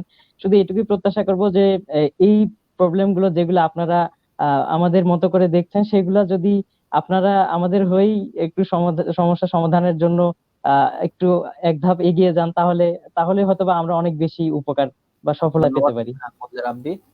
জি, লাকিমণি নিশ্চয়ই শুনতে পাচ্ছেন। আপনি যদি শেষ মুহূর্তে এসে জি। আমাদের অনুষ্ঠান সম্পর্কে এবং আপনার যারা ক্লাসমেট রয়েছেন বা অন্যান্য স্টুডেন্ট রয়েছেন, শিক্ষক রয়েছেন, সবার উদ্দেশ্যে কিছু বলতে চান, সংক্ষিপ্ত সময় বলবেন প্লিজ। হ্যাঁ, আমি আসলে আজকে খুব নিজেকে গর্ববোধ করছি এই মেধাবী মহলে উপস্থিত হতে পেরে। তো আমরা স্যারদের ও প্রিন্সিপাল ম্যামদের মানে অনেক গুরুত্বপূর্ণ আলোচনা শুনছিলাম, যে আমরাও বুঝতে পারলাম, অনুধাবন করতে পারলাম যে ওনারাও আমাদের মতো ভাবতে পারে, যে ভাইয়াও কথাগুলো শেয়ার করলেন যে আমাদের সমস্যাগুলো ওনারা বুঝতে পারছেন। তো এক্ষেত্রে আমরা খুবই কৃতজ্ঞ, কারণ আমাদের যে এই যে অনলাইনে ক্লাস করার কথাটি বললেন, আসলে এই সমস্যাগুলো আমাদের হচ্ছে। তো আমরা আশা করি যে আপনারা চেষ্টা করতেছেন, এবং আমরা খুব আশাবাদী যে এখন যে অবস্থা আছে এটা আসলে যদি ভালো হয়, তাহলে আপনারা অনেক টাইম দিবেন, আপনারা আশাবাদ ব্যক্ত করেছেন। তো এই ক্ষেত্রে আমরা আসলে আমাদের স্টুডেন্ট যারা আছে, আমরা স্টুডেন্টের পক্ষ থেকে আপনাদেরকে আসলে ধন্যবাদ জানাতে চাই। ধন্যবাদ লাকিমণি। আহ, জি, আবার ম্যাডাম নিশ্চয়ই শুনতে পাচ্ছেন। আপনার লাস্ট মেসেজের মাধ্যমে আমরা আজকে অনুষ্ঠানে শেষ করে দিব। এতক্ষণ যা আমরা আলোচনা করলাম, অনেক বীরের কথা শুনলাম, অনেক আশার কথা শুনলাম, সব মিলিয়ে যদি আপনার আমাদের ডিজিএনএম, আমাদের BNC, Bangladesh nursing and midwifery council, আমাদের সরকারের প্রতি কোনো ধরনের প্রপোজাল থাকে, আপনি শেষ সময় এসে আমাদের বলবেন প্লিজ। অল্প সময়ের মধ্যে শেষ করবো, আমরা শেষ করে দেবো অনুষ্ঠান। আসলে ধন্যবাদ মনির। আর ধন্যবাদ সবাইকে, আমাদের দুইজন ছাত্রছাত্রী। আসলে আমি অভিভূত যে ওরা খুব সুন্দরভাবে, খুব অর্গানাইজড ভাবে ওরা ওদের সমস্যাগুলি সব সুন্দরভাবে তুলে ধরছে, এবং ওদের মাধ্যমে আমি আশা করি যে সমস্ত স্টুডেন্টদের সমস্যাই আমরা বুঝতে পারছি। তো আমি এখন যে কথাটা বলবো, আমার বর্তমান পরিস্থিতি এবং আমরা এতক্ষণ যে আলোচনা করলাম, আমরা সব জায়গায় দেখলাম যে অ্যাকচুয়ালি আমাদের শিক্ষক, আমাদের সাপোর্টিং স্টাফ, আমাদের ফ্যাসিলিটি, আমাদের ক্লিনিক্যাল সেটিং, সব জায়গায় আমরা কিছুটা লিমিটেশন বা মানে সোজা বাংলায় অভাবের আমরা একটা দেখতেছি। আমি সদাশয় সরকার, আমার ডিজিএনএম এবং বিএনএমসি, আমি সবার কাছে একটা অনুরোধ করবো যে আমাদের এই ছাত্রছাত্রীদেরকে আমরা প্রপার শিক্ষা দেওয়ার জন্য, ভালো নার্স, দক্ষ নার্স তৈরি করার জন্য, যেন আমরা আমাদের যে জনবলের যে সংকট, আমাদের জিনিসপত্র, ওদের শিক্ষার যে উপকরণ, এইগুলি যেন আমাদেরকে আরো দ্রুত আমাদেরকে এগুলি সরবরাহ করে বা এই সুযোগ বাড়িয়ে আমাদের যেন যথাযথ শিক্ষার ব্যবস্থা করে দেন। আর একটা কথা আমি একটু বলবো, এই সমসাময়িক অবস্থা নিয়ে, এখন করোনা পরিস্থিতি নিয়ে, যে এই যে আমাদের স্টুডেন্টরা ক্লাস করতেছে, নাদিমা ম্যাডাম একটা খুব ভালো কথা বলছে যে ওদের যে এমপি খরচা হচ্ছে, ওদের আমরা স্টাইপেন্ড পর্যন্ত দিতে পারতেছি না, কারণ ওরা আসতে পারতেছে না, নিতে পারতেছে না। স্টাইপেন্ড আমাদের আছে, নাই তা না, সরকারি কথা বলছি, আছে, আমরা দিতে পারবো, কিন্তু ওরা তো আসতে পারতেছে না, কিন্তু ওদের এমপি খরচা করে ক্লাস করতেছে। সেক্ষেত্রে আমিও টিচারদের, সব টিচারদের বলবো যে আমরা যেন কথাগুলি দীর্ঘায়িত না করে আমরা কিওয়ার্ড ইউজ করে ওদেরকে যেন সংক্ষেপে আমরা ওদের মূল জিনিসটা বুঝাই দিতে পারি।